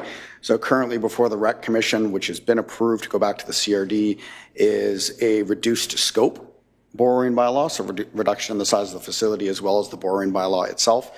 And that actually should have already been to the CRD board, and it's coming back to the Rec Commission on June 25th. I believe at that point it has to go back to the CRD one more time, so I don't think it'll be ready to come to us for June 29th. In which case it would have to come to our July meeting. So I just wanted to highlight that for the public, that there is a 30% reduction in the scope and the costs in this newest proposal. Thank you. Before I look for a consent resolution, Council, any questions, comments? I see none. Councillor Di Battista, a consent resolution as read? Yes. Okay, seconded Councillor Stark. Again, further questions, comments? There are none. Those in favour? Unanimous. Make sure I get them right. The next one is Councillor McClintock, which is item 3 and 4. Councillor McClintock, anything to add? No, nothing to add. This is a result of the a board meeting in Nanaimo on the 3rd of June. Thank you very much. Any questions, comments? I see none. Councillor McClintock, consent resolution as read. Yes, that the council received the liaison report dated June 3rd, 2026 from myself regarding the Vancouver Island Regional Library Board for information. Thank you. Thank you. I've got to go. We did a consent. I've got to go. Again, any questions, comments? We did have a second to this, didn't we? We do need a second. Okay, fire away. Through the chair, a question to Councillor McClintock. Do we have an idea of how many users are there for the Sydney Library and what kind of circulation of books and users takes place in Sydney? I don't have those details with me, Councillor Shrivastava. However, I can get them for you. I do know that the total number of books is in excess of 1 million for VIRL, but I can certainly get the information for you. Just a last one. I remember that there's been a lot of conversation with regards to VIRL or joining the Victoria Library. Is there any movement in that? That was a council motion a couple of years ago that we still haven't received a report from staff. You know, and it's funny that you should mention that. I did mention that to some of the VIRL staff, and they will get back to me with some more information, so I'll be able to enlighten you, because they're doing something at their end as well. They want to remain competitive. So I can certainly get that for you. Yep. Any further questions, comments? So we have a motion on the floor, seconded. Okay, Councillor Sanjeev, again, questions, comments? See none. Those in favour? Unanimous. Yep, just to announce, Councillor Di Battista had to leave. Apparently there's a police emergency, so he had to depart. So 6 councillors, including the mayor. So we look at the next item, which is living systems beyond growth. Councillor Sanjeev, anything to add? I know that I'll be in the firing line, so I'll just leave the report as is, other than saying, okay, why not? Let's go for it. Well, firstly, I would like to thank the council for endorsing the conference. It's not been an easy conference to organize. There were challenges, internal, external, from every aspect that's possible. However, we did succeed in getting almost, once it was put on the PIBC website, there were a lot of entries, requests to attend, and most of them were approved, including from different planners from across the island, ministry as well, policy analysts who had applied, planners who had applied for it. There were a few invited speakers as well who had different backgrounds, including in planning and policies and different aspects. So they were all included in the there was a standard registration form that was allowed through the PIBC link. There were altogether 41 entry attendance. There were lots of volunteers, and we were quite fortunate to have Ben Martin and Alison Stewart to attend the elders gathering, who at the last minute had agreed to do the prayers and welcoming of the conference and the attendees. So at this point in time, we have provided an extensive list of all the presenters that are given with their bios in the Appendix 2, with Kate Raworth, the person who actually introduced the donut economic framework to the world, introduced the concept coming from a background from Oxfam as well as working with the UN. So that was introduced. She was the key speaker, followed by her team of Leonora and Electra, who did city and regional leads on donut framework. It has been applied with over 60 different cities and municipalities. Electra is a sectorial. She works on the sectors. She has introduced the food system. And actually, I should have been in a conference in Rome attending the food system, but I chose not to travel and be here for the conference. And then it goes on and on with different people with different skills. We did have a dinner that was, we had the keynote speaker of Trevor Hancock. Those who are familiar with him would know what an enlightening person he is, very knowledgeable, who has been instrumental in introducing wellness and quality of survey within the province, including Canada and UN. I think he was also initially involved in, after Bhutan, which had done the quality of life survey and happiness index, Victoria happened to be one of the first cities in the world that also tried to do that, and then it was shelved for after some time. So we had lots of interesting debates and conversation. Hopefully through the process, there will be a more detailed report that will come out. This is just as a rundown of what happened at the conference. So thank you. Thank you. So I have to thank elders, participants, special guests, volunteers without whom it wouldn't have been possible, donors and staff that have spent some time on working with it. It was by no means an easy task to achieve. In total, 41 attendees in total. Thank you. Thank you. So, following I normally do. Okay, Councillor McClintock. Yes, thank you. Going through the report, as you know, I've been quite interested in it. When did the name change? I thought it was, we approved the Donut Economic Conference. Thank you. If you look at the motion, it's Appendix A. I'm just going, back to the motion. It was Conference on Donut Economic Framework. That was the initial one that we had started off with. It changed when we decided, as the program coordinator, we started looking at what aspects are we getting at and how do we go moving forward. The donut economic term itself, the donut economic term, has created some reluctance in different communities. So to avoid any kind of reference to the donut, it was called as the living system, which also allowed it to introduce the notion of future forward, which is a common economic term that is in use that also looks at the future movement. Yes, thank you very much for that.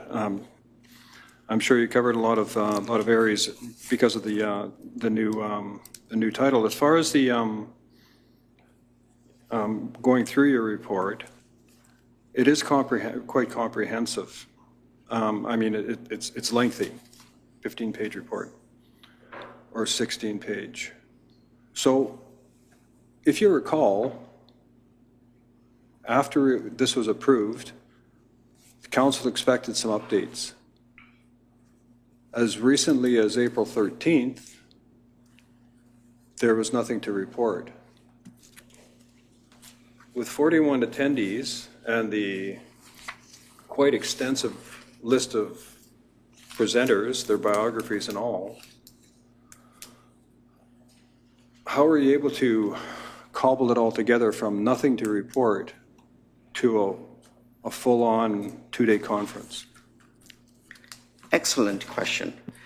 At the April 13th event, when things are still in preparation, it is difficult to comment because there are a few other members that I had been speaking with who had to cancel at the last minute who didn't make it.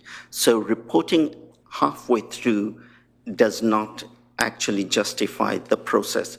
And we go through all the different reports and different mechanisms. When it's an idea in evolution, you cannot report about it because we don't know what else is going to change. It's only at the point when it was sent to PIBC that things started becoming a little more concrete.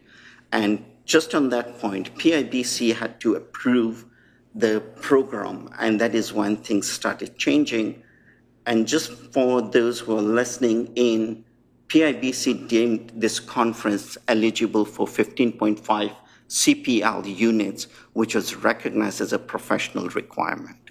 So it evolved over the process. That is why when at the 13th April update that was given, at that point there wasn't anything concrete that I could talk about until the program got finally put together just about 2 weeks before the conference itself. So there was no time to give additional updates. Through you to staff, unless there's somebody else that wants to talk. Going through your report, it says here, intended impact, equip planners. Who were the planners that attended? Thank you. None from the district could attend because of things that I can't get into. However, there were planners from Saanich. There was planners from private entities. There was a professor of planning from Queen University who presented. There were policy folks from the ministry. So there have been a range of people who attended through, including I should identify, there was a planner from Nanaimo who was instrumental or was involved, not instrumental, she was heavily involved in the donut framework when Nanaimo introduced it into their OCP, as well as somebody from Okotoks who has been looking at living systems, and they are also embedding the donut framework into their policy and decision-making. Thank you. I remember, or through you to Councillor Shrivastava, as I recall, I think that the majority of council approved a budget of 10 to 15, no, they didn't approve a budget of $10,000 to $15,000. I think a budget of $10,000 to $15,000 was suggested as a possible amount that it would take to put this on. But I don't see any thing in the report saying that there was any money gathered, or there were people that donated. I see that coffee was paid directly, food was paid directly, water provided, bottles provided. Audio Zoom operation, there's no cost associated with that. Was that free? Audio video equipment paid by yourself, and an honorarium. So there were donations, as well as you just talked about a dinner with a keynote speaker. Was that dinner paid for by anyone? Just the costs and that type of thing. Thank you about that. Firstly, if you recollect, you had raised objection about the district organizing a conference and its impact onto the taxpayers. And at that stage, there was an approximate amount that was being identified, that it could be between 10 to 15. Given that the council was, you in particular, were not interested in financially supporting the conference, it was up to me to make sure that I got, and sorry, before I say that, at the previous, I think it was the April meeting, you asked me if I cannot raise the funds, what would happen? And I clearly said, we won't feed them. That was my comment. Following that, that is when residents reached out and wanted to know how they could manage. That was done by them. I had nothing to do with, other than saying we might expect up to 50 people at it. So as far as the funds are concerned, there was no fund requested from the district. It was capped as zero cost to the district, minimal cost if possible because of the printing of some charts. That was all that was. And 2 blankets that were for the elders. That's what it cost the district in terms of the taxpayers. The rest was all community funded. And you asked about the operator for the audiovisual. Yes, they contribute. It was volunteers who did that. Okay. And the reason I asked about that, did you, we do have a policy in relation to gifts and donations. Did you at any time contact our corporate officer or anyone in senior staff to see if the gifts that you were receiving for this event were acceptable? Thank you. I did.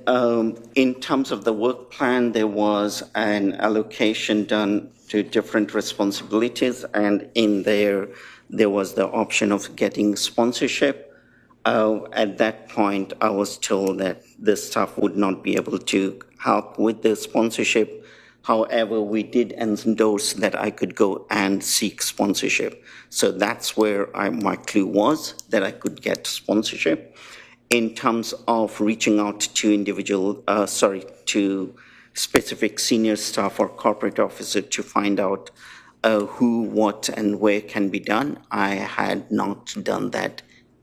No, I had not done that, other than an informal conversation with staff with regards to seeking sponsorship and residents contributing. Was there, like, a lot of these costs are small costs, I would think, except for all the food to feed 40 people for 2 days. That's got to be a pretty large donation. Was there a dinner at the end that was paid for by anybody? There was a conference dinner, yes, it was paid by the residents. Residents? Correct. Residents, what do you mean? A group of them paid it. Oh, okay. All right. And as far as people that attended, we know that yourself, Councillor McConkey, Councillor Marshall, the mayor spoke briefly at the beginning, but the information wasn't provided to Councillor Stock, Councillor Di Battista, and myself. Is there any reason for that? Councillors who are involved with our liaison to the different committees were the ones who got the invite, because there was session. If you look at the agenda, it already has 3 different elements, and that's where it went to. And also, by very nature of you saying that the conference is not needed, you are projecting what you want, which is a no. So, and it was an open invitation. It was available on the PIBC website. They too had to register through the PIBC website to get in touch with me so that they could register.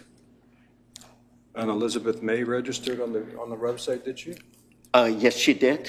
And there were few members or dignitaries that were sent a special invite. Okay. Was the room crowded and beyond capacity at any time? I don't know what the capacity of the building is. Yes, it was crowded. Now, I don't know what you mean by crowded. No, I mean, every building, every public building has a capacity. We've got a capacity for this room of 100 or so. Were you at capacity on the afternoon of Friday? The question here is who was in attendance. Those who registered were in attendance. There was a registration process. You recently attended the FCM, and you had to go through registration as well. Non-registered entrant could not enter a facility. We see that at UBCM. If you're not registered, you cannot enter. The same process was applicable here. There was a registration process, and only those who registered got the opportunity to enter. And I'm sure we could belabor this for quite a while as to this was not, I think it's a stretch to say a conference with 41 people has the same weight as an FCM. So we both know the difference there. I think that it was incumbent upon yourself. Well, I'll make a statement later, but as far as my questions to Councillor Srivastava and the exclusion, either intentionally or obviously you've said it was intentional that you excluded me, but whether or not you intended to exclude my colleagues is another story.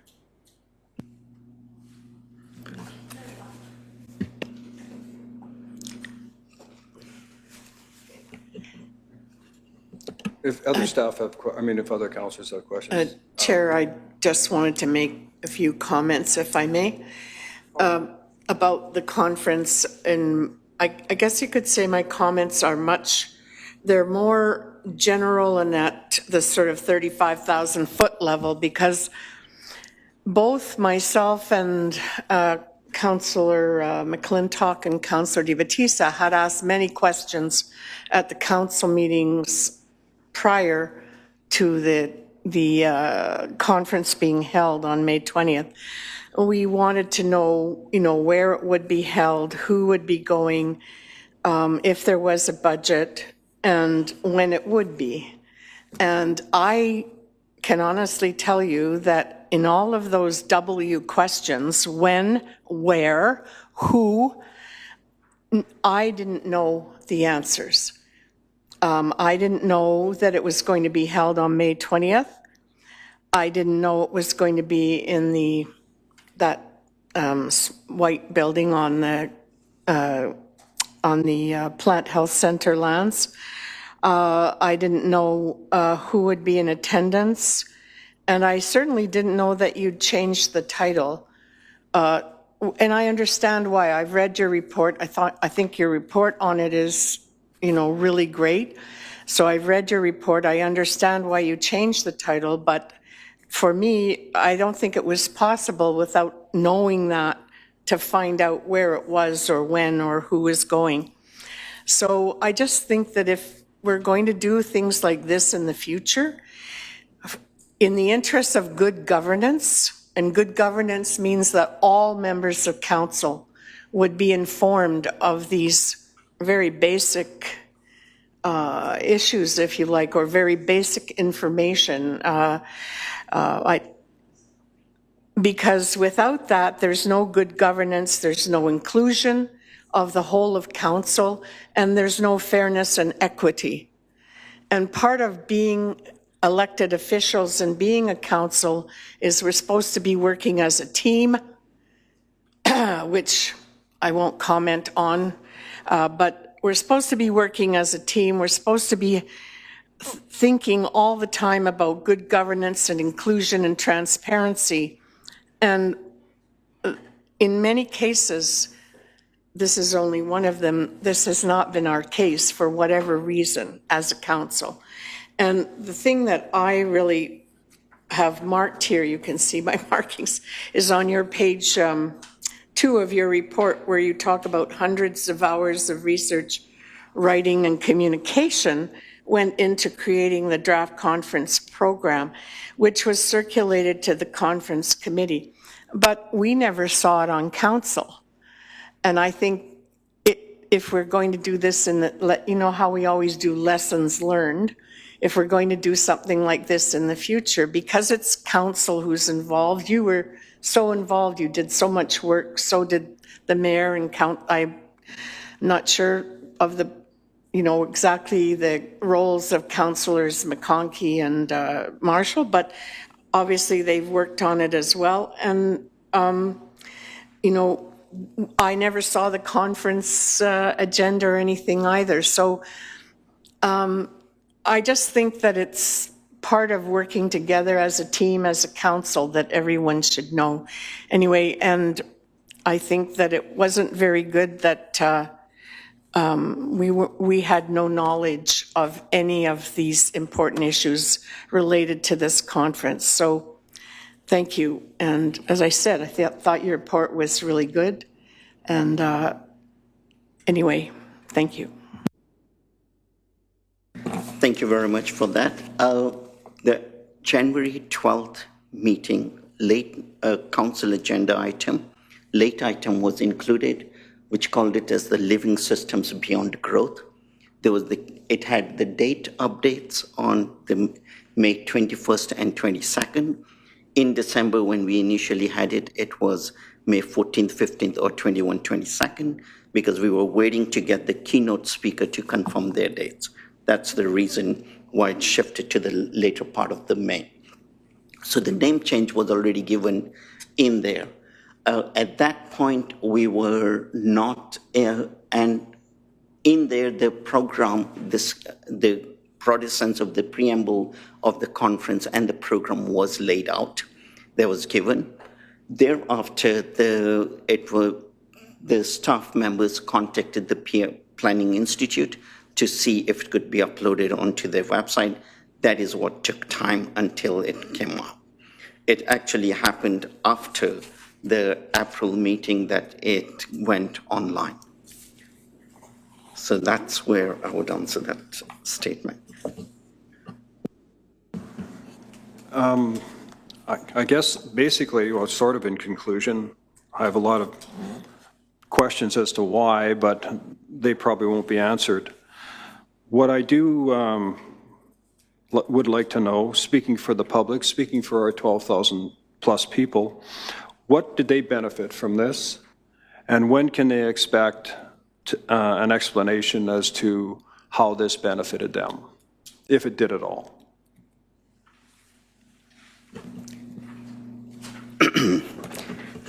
Thank you for that wonderful question, because that is the heart of the issue here.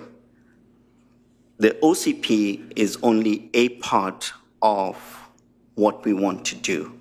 This is trying to understand from best practices around the world by the different folks who are actually applying the donut framework to look at the technical aspect of how it has been incorporated into bringing the future decision-making towards the OCP. It is a living document as and when it comes through. Given that all the speakers were volunteers, I have to be mindful and respectful of their time that they've devoted to it for the conference as well, so they have to be given time to write their report. Until that point, I don't know when I can say it will come through. Will it be end of August? Maybe. Will it be early September or mid-October? I don't know. That's where we will target that it happens while way before the next council, but that is the intention. Will that report become public? Of course it will. It will be brought to council, but I have to give the volunteers their time in order to bring a report to us. How does the residents benefit from it? It's the same with the OCP. How do they benefit from it? It is creating a dashboard. It is creating an indicator for the future. We had a presentation earlier by SPAC. They too are creating a dashboard. The person who is doing the research for them was also invited in order to do a presentation, and who actually specializes in looking at environmental impact into OCPs. They're creating a dashboard, which is something that will come to the district and to this council to look into. The person, she is busy writing her thesis, so of course there'll be delays, and I've got to be respectful for that. So when it will come, maybe end of August, to the best of ability that we can, but I've got to be mindful of other people's time and energy. And given that they're all volunteers, not a single speaker was paid.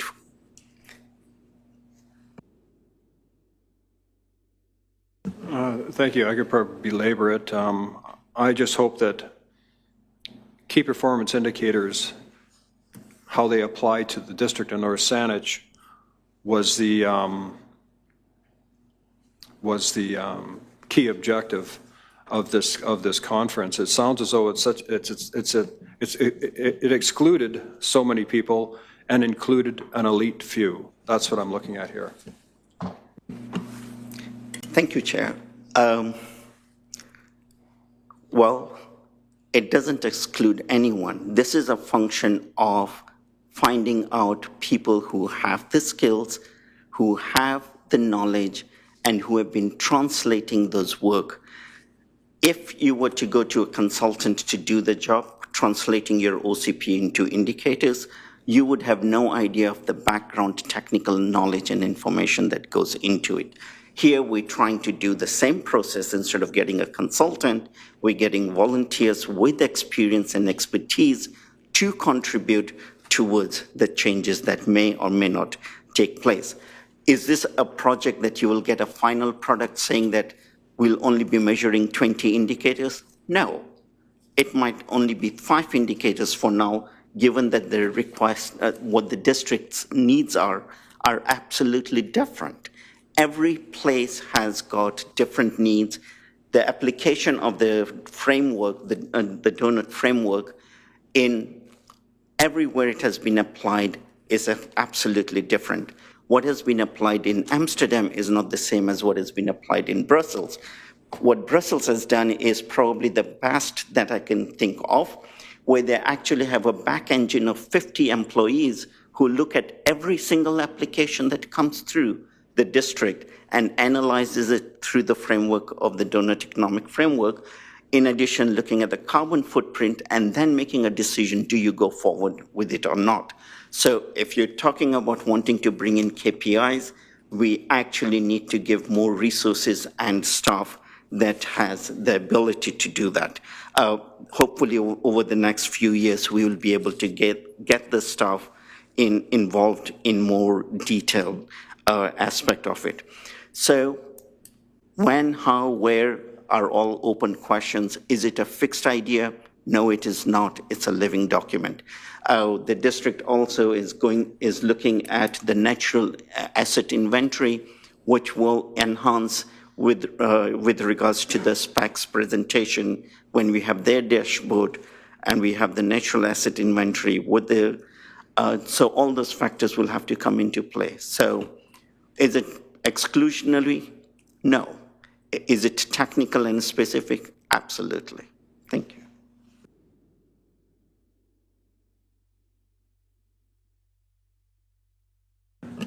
Thank you, Chair. Just have to Councillor Srivastava through,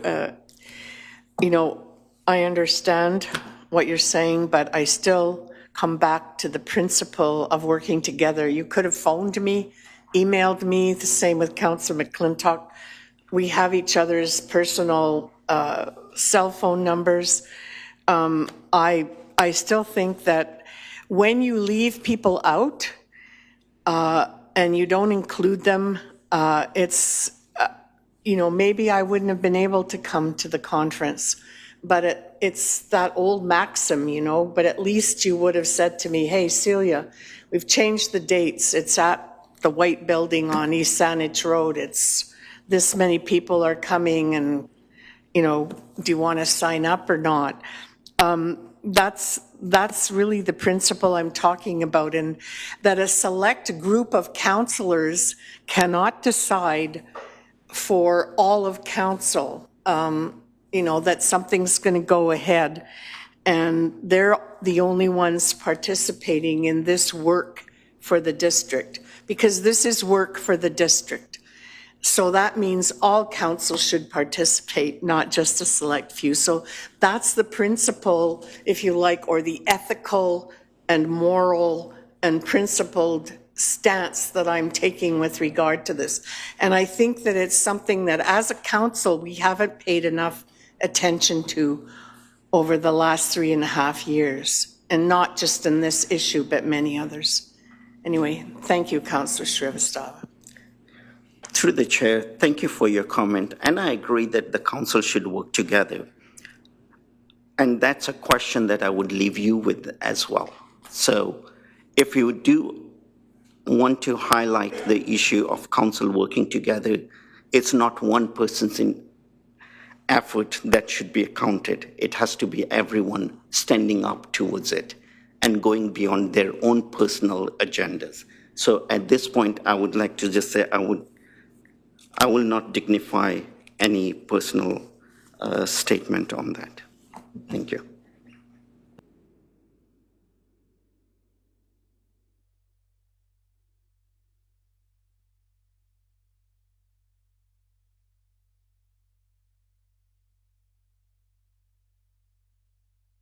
Do you want me to make it? A recommendation that the council receive Councillor Srivastava's report regarding the Living Systems Beyond Growth Building Future Forward KPIs Conference held May 20th to May 22nd, 2026 for information.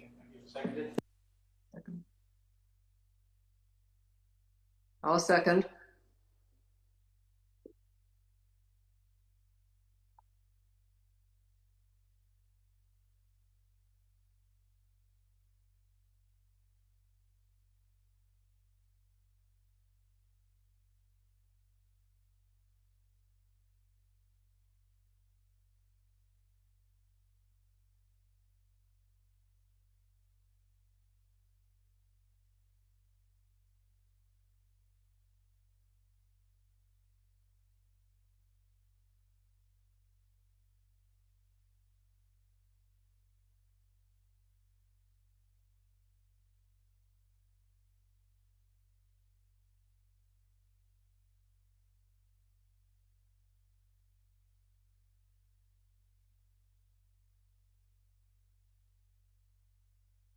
They got my phone and they got this off.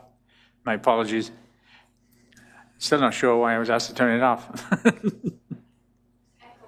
Oh, we were echoing. Okay, thank you.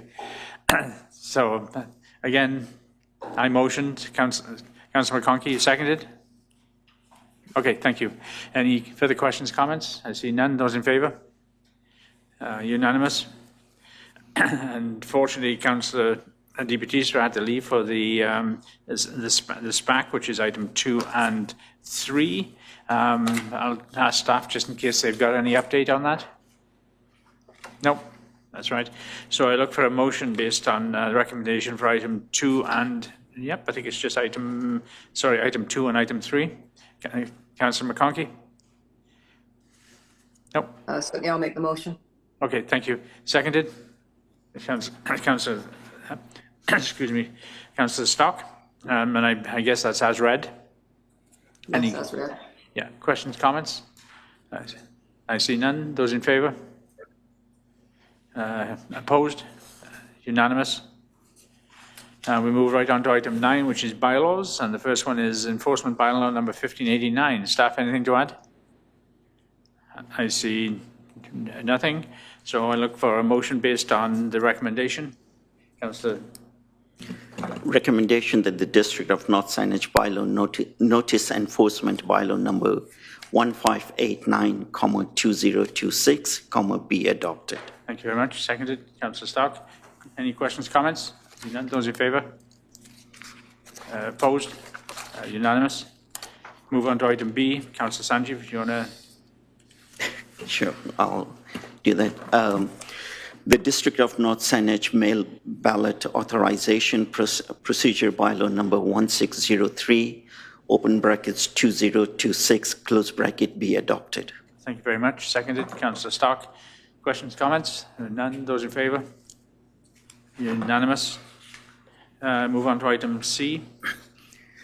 Recommendation that the North Saanich automated voting machines authorization bylaw number 1607, open brackets 2026, close brackets, be adopted. Thank you. Seconded. Councillor Stark. I see 2 hands up there. That's Any Christine. reason? I got Christine. Yeah, thanks, Chair. Sorry, I had my hand up for a while. Just a point of order. I'm not sure if we did committee drafts under accepting the draft minutes of the Board of Variance. Maybe your mic was off when we did that. Yes, we did. Yeah, it was motion seconded and voted on. Okay, I think probably Councillor McConkie and I didn't hear that. I think that this might have been off. My mic might have been off. So we move on to item D. Do you wish to recommend that one?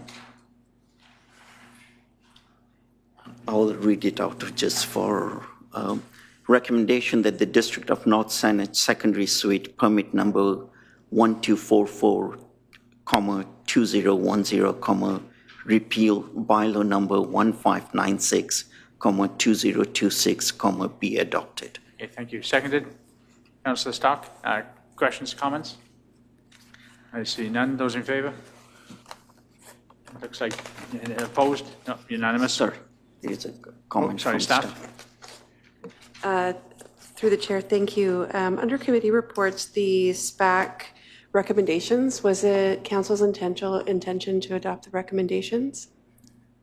Thank you. Under item III, the recommendation is that council receive the recommendations from the committee meeting and Yeah, all 3 SPACs were done. okay. So you indicated support of the recommendations? Yes. Okay, thank Yes. you. Just, we missed it. Thanks. No problem. Thank you. So that one's been done. So now we move on to item 10, if I got it correctly, which is motions new business, and we have here notice of motion submitted by Councillor McClintock. Councillor McClintock here. You're up. Yes, thank you. This motion is born out of my concern of transparency and openness on this council.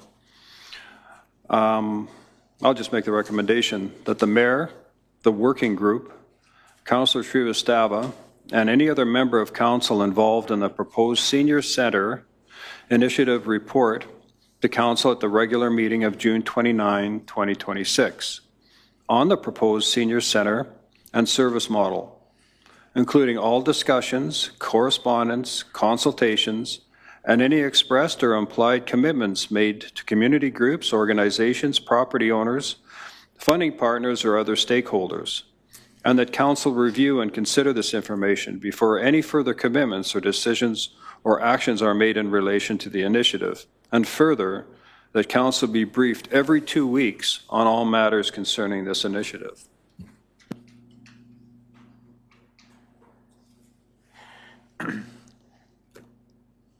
Okay, we have a seconder. Put it on the floor. Councillor Stark.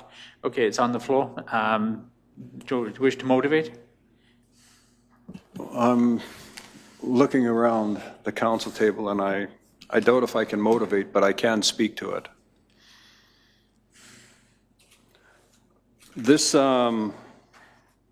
work on this seniors or loneliness center has been going on for some time now, and no report has come to council, either through the mayor or through people working on it.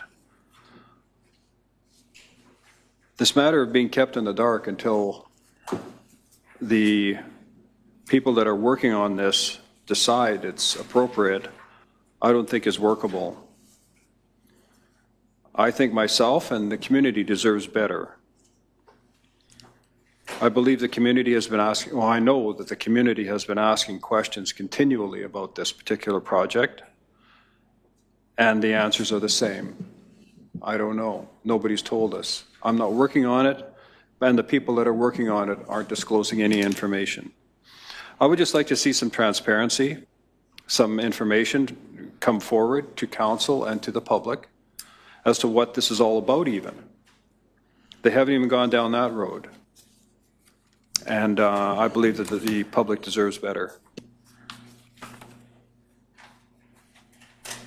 Thank you. Councillor Stock?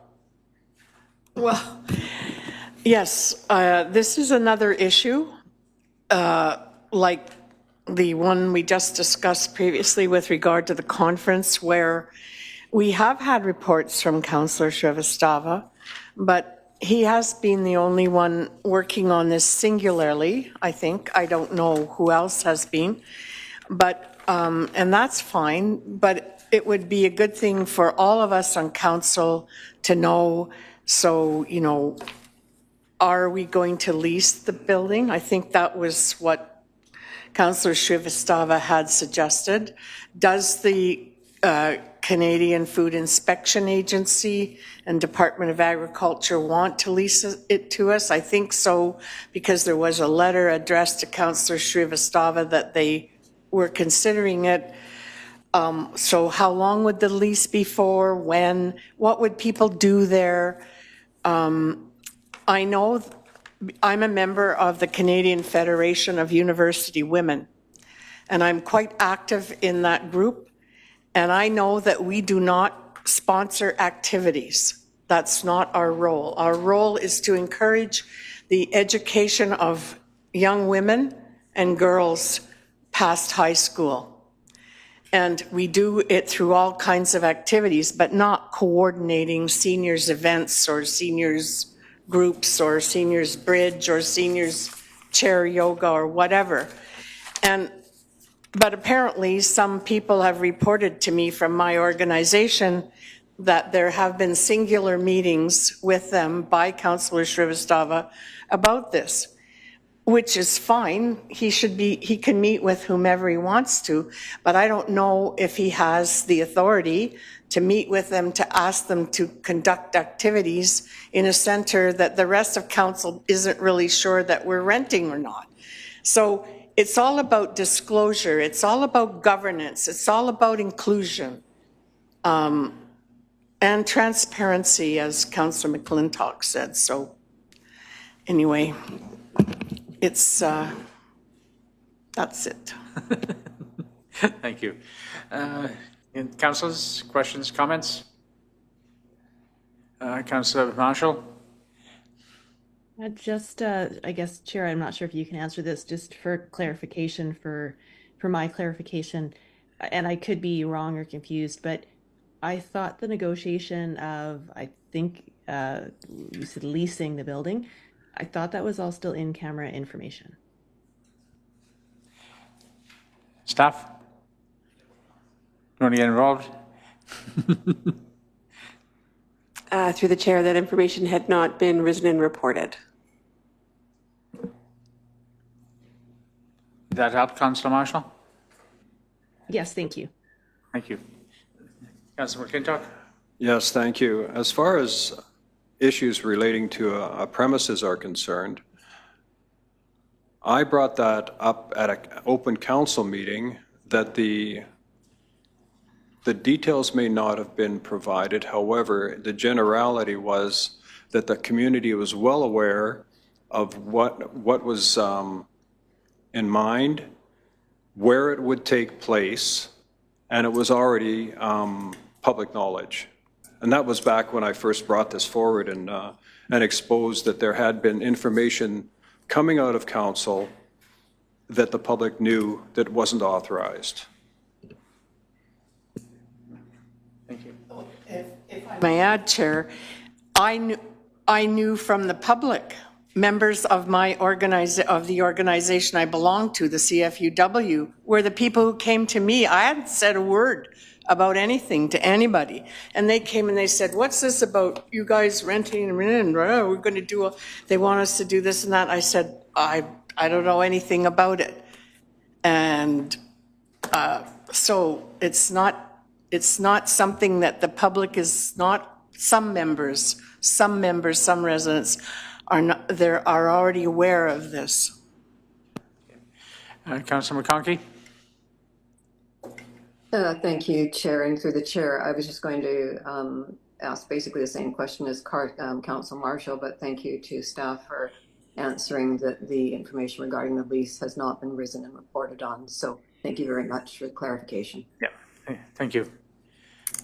Councillor McClintock? And I would agree, Councillor McConkey. However, it was leaked from a member or members of this council to the public, and the public was well aware. There was no official statement, you're correct. And Mayor, I also have, there was a letter provided by Don Gould, and I hope that the people on this working model of have it in respect to other agencies that are interested in being involved, being the Legion, Lions, and the Rotary. And I think that Councillor Shrivastava may have that. But I have a copy of it in the event that he doesn't. Then it goes back to if we share information, then there's lots of information to have. Is that letter being put on the agenda? Through the chair, the letter was sent to staff, and staff have shared it with the council liaisons that are tasked with the quality of life working group. Okay, but it's not on the agenda? Nope. So no one else has seen this letter? So I'm leaning towards that this can be brought forward for the next council meeting rather than this one, unless we want to do a motion to bring it forward to this council meeting. It's not time sensitive. If Councillor Shrivastava has a copy of it, then that's the goal. Okay. Is to get the people that are working on this to acknowledge it. But if he has it, that's great. But again, it comes down to transparency and disclosure of information. None of this would have to. We wouldn't even be talking about this. Okay, thank you. Any questions, comments? Back to my motion. Back to your motion. Thank you. I see no other questions, comments. So we got a motion on the floor. Those in favor? Those opposed? So motion fails 4-2, the 6 of us. So with Councillor McConkey, Councillor Marshall, Councillor Sanjeev, and Mayor Jones in opposition.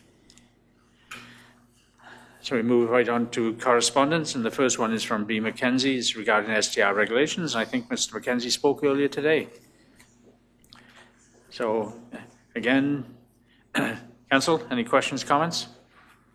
I see none. I look for a motion based on the recommendation with an instruction to staff. Anyone want to make a stab at it?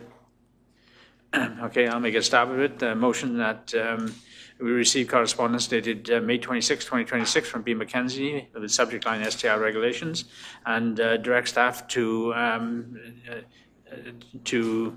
consider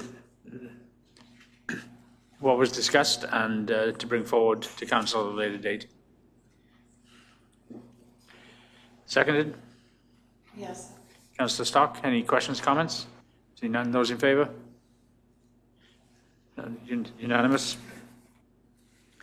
Correspondence dated May 29th from Fim Wright regarding traffic on Barrett Drive. Again, any questions, comments on this one? I know it's an area that I've been, and I've always been concerned about that particular area. And So, oh, sorry.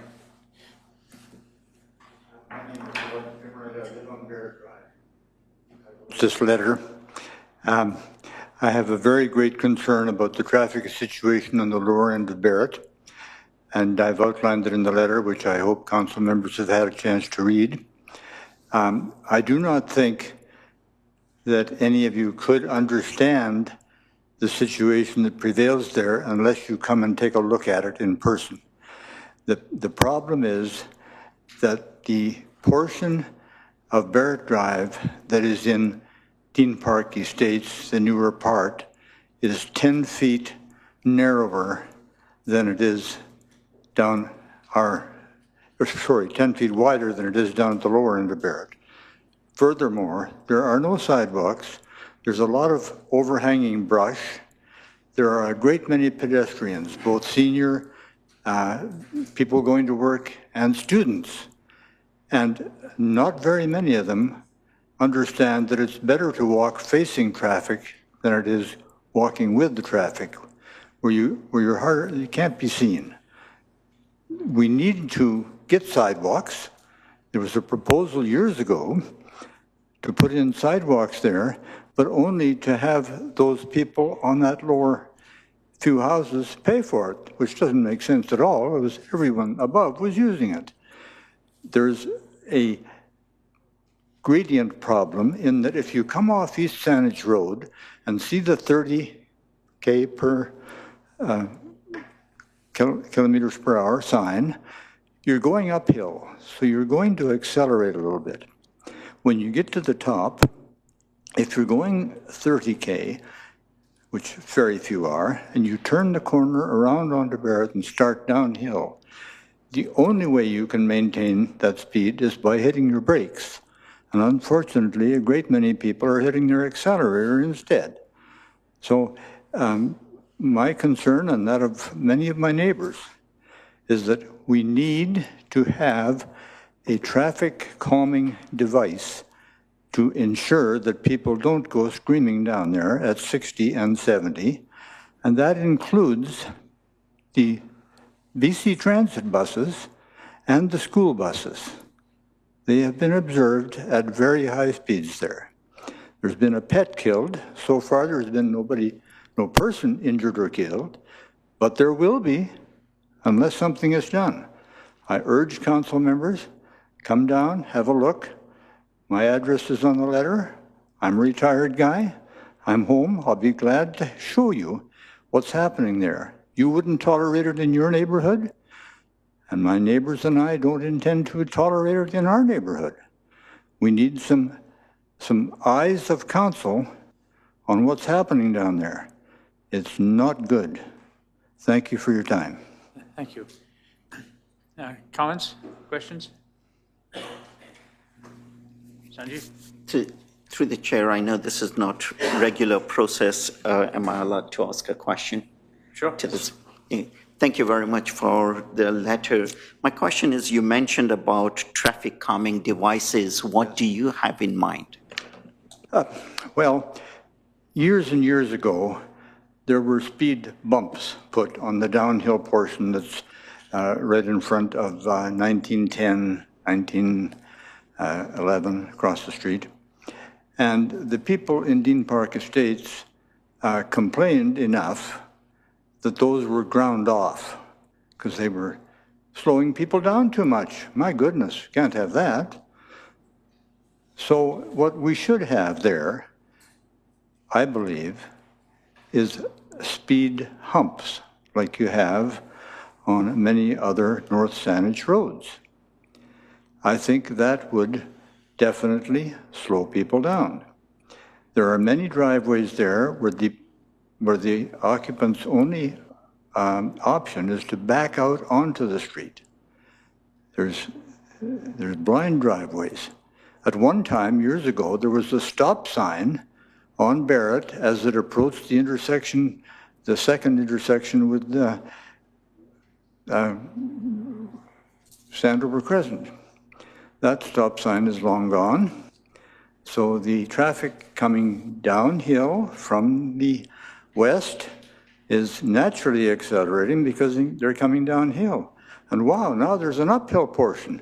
Well, we better hit the accelerator again to make sure we get up that hill fast enough. It's an untenable situation. And I urge staff, council members, to come and observe it for themselves. Because if something doesn't happen there soon, there will be disastrous results that will be on people's conscience. Thank you for your time. Thank you. Any further questions, comments? I'll look for a motion to receive and a recommendation to staff. I'll make the sorry, Council. Hello, my name is Lisa Dighton. I represent the Dean Park Estates Committee, and I'd like to speak on behalf of Mr. Fimwright in support of what he's saying on Dean Park. I've spoken with several residents along that stretch of the road. It not only affects North Saanich, it also affects Dean Park.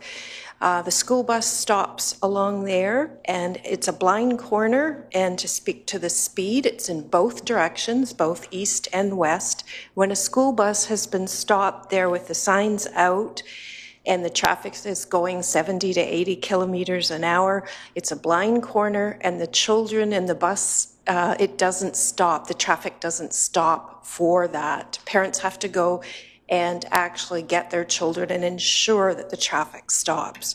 This is a photograph I took on Barrett Drive at the bottom of basically Burgoyne. You can see the issues.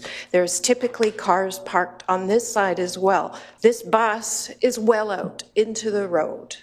And when you're coming down that hill, it is very dangerous. I've had to slam on the brakes several times. This coupled with, in addition to that, the shrubbery that's growing out onto the road, there is nowhere for pedestrians to get off the road. To speak to Mr. Fimwright, this is an invitation for a death, and this will happen if council doesn't do something about this. Thank you. Thank you. Before that, before I speak, Councillor McConkey. Thank you, Chair. I was just going to actually comment on the fact that I appreciate very much the speakers and what they've had to say. As you know, Mayor, we both live in Dean Park, and we've had very similar issues on Barrow Park in and around the Kelsett School. I certainly know that Mr. Martin has been extremely helpful. We've had speed humps put in, stop signs, and it's made a tremendous amount of difference. So I know you've obviously got some comments to make, so I just wanted to say I would hope that perhaps we could refer this to staff, and but I'll let you say what you have to say, and then we can go from there. Thank you. Thank you very much. It's that's part of the road I know extremely well. It's an area that I tend to avoid myself because I don't like the speed of the traffic travel, especially around the blind corner. So frequently I will actually go up Dean Park Road instead of taking the Barrett. So certainly I'm hoping that the motion that Councillor Sanjeev will come up with will instruct staff to come back to with recommendations. Thank you, Ken. Unless Councillor McConkey would like to make the motion. Sure. Okay. Thank you. I'll make the recommendation that the council receive the correspondence dated May 29th, 2026 from R. Fernan, pardon my mispronouncing your surname, with subject line traffic on Barrett Road, and further direct staff to liaise with the letter writer in order to explore speed braking mechanism or traffic calming mechanisms. Sorry. It's okay. Okay, seconder, Councillor McClintock. Any further questions, comments? I see none. Those in favour? Unanimous. We move on to item C, which is a correspondence from Art C. Again, this one's pretty basic, so I'm looking at what the recommendation of council is. So I'm looking for a motion based on the recommendation. Councillor Stock, seconded. Yes, Chair, I'll make the motion. As read. As read. Yeah. Councillor Marshall, you seconded? Yep. Okay. Thank you. Yes, I was going to make the motion, but I can second it. Yes. Okay. Sorry, I didn't see a hand. No problem. Okay. Any questions, comments? None. Those in favour? Unanimous. Move on to item D, and we got a change to this is item D1 and item D2. So if we look at item D1 first, which is correspondence from H. Gartshaw, dated June 2nd. Councillors, questions, comments? Councillor McClintock? Yes, thank you. The letter writer writes in the area what we know, and she says that this was a private conference by invitation or application only, or by registration, I guess we've heard. 3 members of North Saanich Council, Councillor Di Battista, Councillor Stock, and myself, were unaware the event was taking place and therefore not included. Members of the public were present. District staff were involved in this event. And then she says, upon realizing the event was underway, by coincidence, 1 member of council, myself, was prevented from entering the building where the conference was underway. Councillor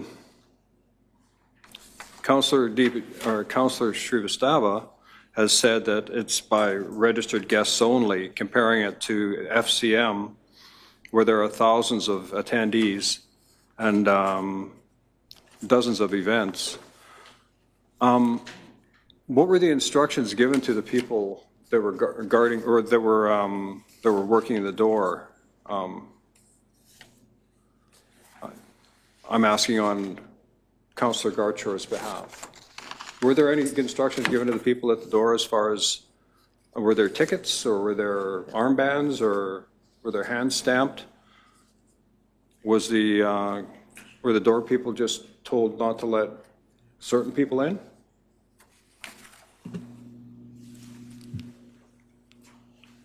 I think I've mentioned it enough that it was by registration. Everybody who registered was allowed to attend the event. Thank you. Yeah, I'm just asking on the letter writer's behalf.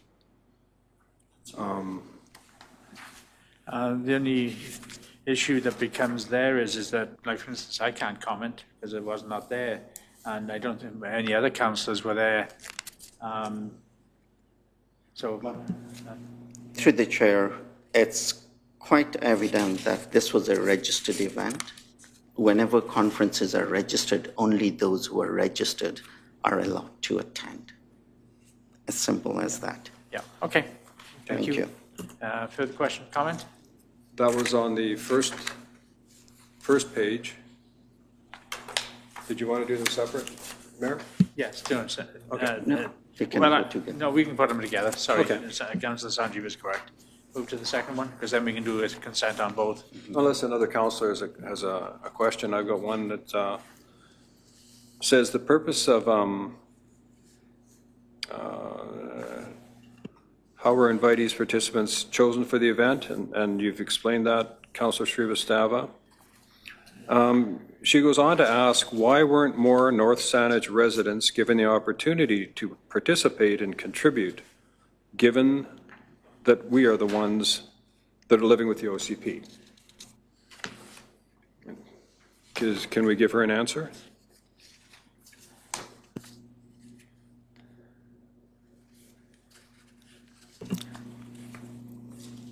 I will repeat the point that this was a technical and a professional conference, and it being technical was seeking information from experts in various capacity and in various fields to come up with potential KPIs that would then come, hopefully the report comes in time, to the council. At that stage, the residents would have an opportunity to say things. Also, let's also not forget the KPIs is translating what is already there in the OCP within a distinct framework of the donut economic framework, bearing in mind it also includes aspects of the governance model and the EPIs.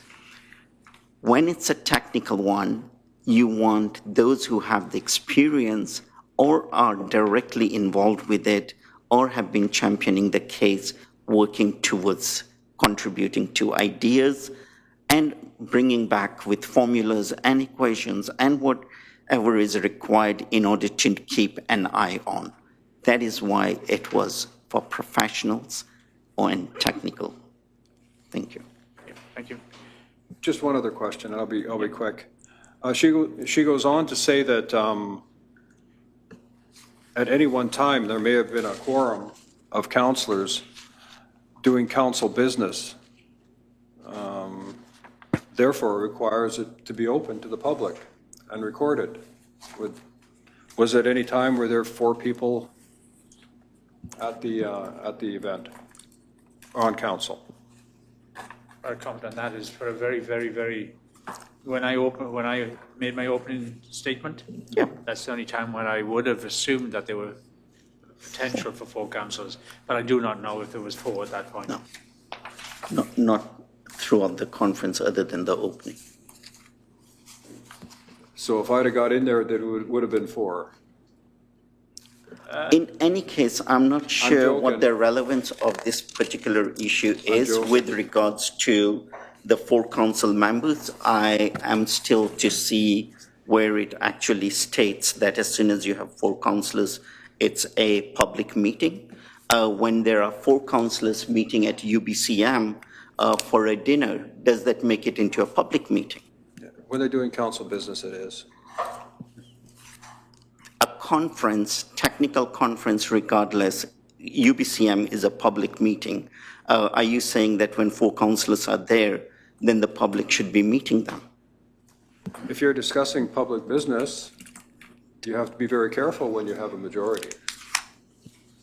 Through the chair, there is no decision being made. There is a conversation going on in order to bring in an input towards the district's OCP to see whether elements are going to be applicable. Where is the decision being made? None has been made. If and when a decision is brought to the council in form of a report, that is when the engagement will take place. Sorry, Peter. No problem. Irene has. Okay, Councillor McConkey. Thank you. And just through the chair, I would just like to clarify when you made the comment about the opening ceremony. I was not present at the opening ceremony, so there was only 3 members of council present. Thank you. Good. Thank you. No other questions? Thank you. So, again, we're looking for a motion to receive in any other direction. Chair, sorry, I just had my hand up as well. I know it's sorry. difficult to see. I was not at the opening either. Oh, okay. Just to clarify, thanks. Hey, I'm just a messenger. I'm reading off the letter. So I'm looking for a motion to receive and any other direction. No motion? Motion to receive?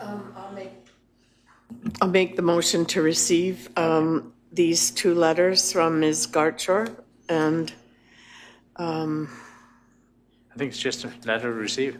Pardon me? Unless Councillor McClintock wants to do to receive and any instruction thereafter. Otherwise, it's just a letter to receive.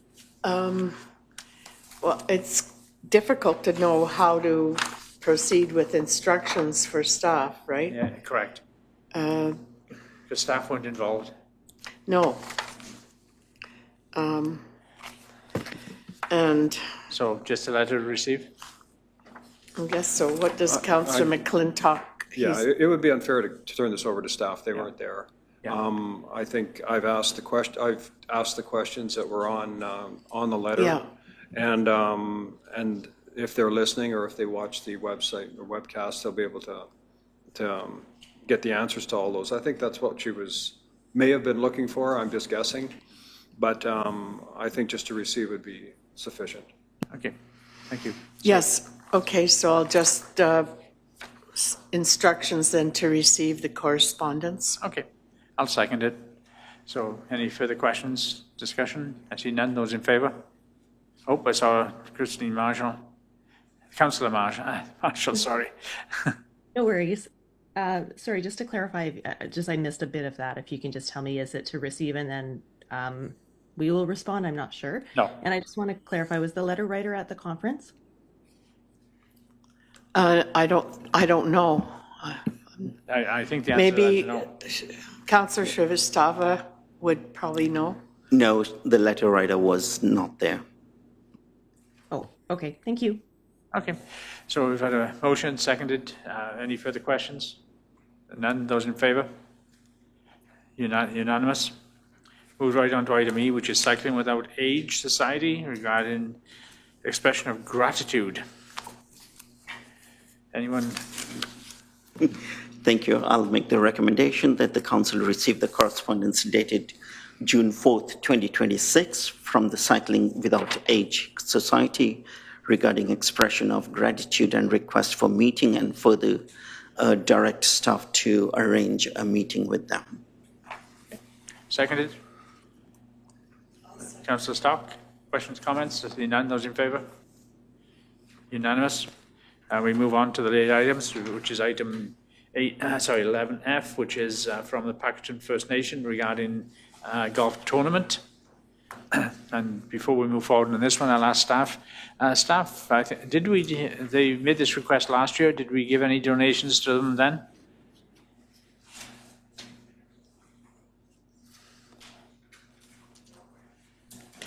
No, I don't believe so. You don't think so? Okay, thank you. Okay, so we've got a request from them now. And what are they asking for?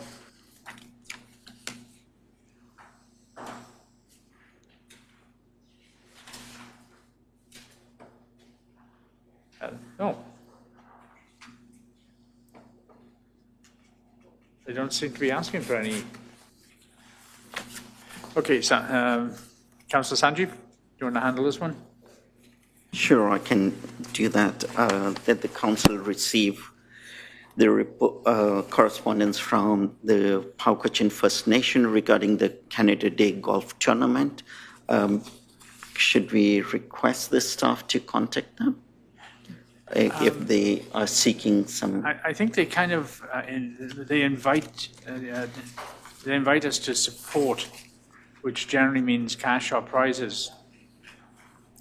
Yeah, thank you. The letter states, whether through donation in kind donations or financial contribution to the event. So it's at council's discretion. Okay. Through the chair, if I may, in addition to receiving it, is request the Director of Infrastructure and First Nation Relations to get in touch with the Paquetton First Nation to seek their input in what aspect they need their assistance in, because in-kind donation might mean that they want barriers or some facility that the district can provide. Okay. So direct the... That's true, and often, as the mayor just said, it's prizes and or financial contribution, yeah. So we can ask the Director of Infrastructure and First Nation Relations to get in touch with them. Staff? Can I just ask for clarity in an amount, given this event is on July the 1st? The next time council would come together is June 29th. It might be helpful if we had a dollar amount, maybe. I'd just throw that there for council to consider. Do you have any thoughts? I think, sorry, to the chair, I think when there was a powwow that took place last year, we gave towards the SARCLIP $5,000. Given that this is a golf tournament, I have no idea what their requirement is. Should we make a donation of $2,000 at this point in time? While the question is, we do allocate certain funds towards the First Nation relationship building. Yeah. Yeah, I think, how much do we allocate every year for First Nations? 15,000. 15,000. But we also have another one. Yeah, that one's not in North Saanich. No, I know, but there's... Oh, Councillor McClintock? Yes, thank you. Taking the First Nations element away from this for a second, this is a commercial operation. Yes, it's Paquetton. It's a commercial operation holding a golf tournament. Would we normally subsidize thrifties if they put on something? They're a viable commercial operation. They're doing okay. as far as I know. So I would say unless you've got something specific, I don't think we just throw money at it just because it's First Nation. It's a business. Okay. Let's think about that first. So this is where I get thrown off because it shows Councillor McConkey, but Christine's face. Yeah. Councillor McConkey. Thank you, Chair. I was just reading the email here, and not as a follow-up to what Councillor McClintock's saying here, it just says, we're writing to invite you to support our 3rd annual Canada Day golf tournament for Ardmore members. So to me, it implies that it's for the membership, not necessarily, and I appreciate the fact that Palcochen does own it, but I personally would like a little bit more information as to what they would require myself. That's just my comments on that. Thank you. Thank you, Chair, and through the Chair, thank you, Councillor McConkey, for highlighting that. In that case, maybe we can ask the Director of First Nation Relations to get back to Council in terms of their needs, determine before we make a decision on the dollar amount or in-kind contribution. Okay. Thank you. That's the motion? Yep. Thank you. Councillor Stock, any further questions, comments? I see none. Those in favour? Unanimous. Thank you, Councillor McConkey. And the next one we have, which is G. And what is G? G is correspondence from Indigenous Roots Coffee Company, which is this canoe club races. Staff, is this new to us?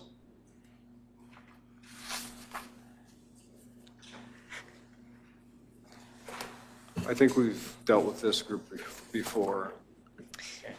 Through the chair, I couldn't confirm if it was last year, but I do believe the district sponsored the Geronimo canoe race in the past. It might have been 2 years ago. And did we donate anything? To the best of my recollection, I think we did. Whether it was $1,000 or not, I'm not sure, because there are young people from all areas, Palcochen, Sachem, that partake in this, even though the event is in Brentwood.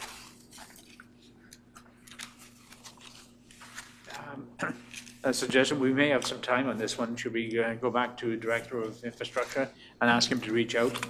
I think so. And then we can, can see. Okay, that's a motion. Seconded? Irene. Councillor McConkey. Any further questions, comments? Those in favour? Thank you. The unanimous. I hope staff got that one. Now we go on to item H, which is correspondence from Robbins and Robbins. It's really the CRD Loan for Peninsula Recreation Commission.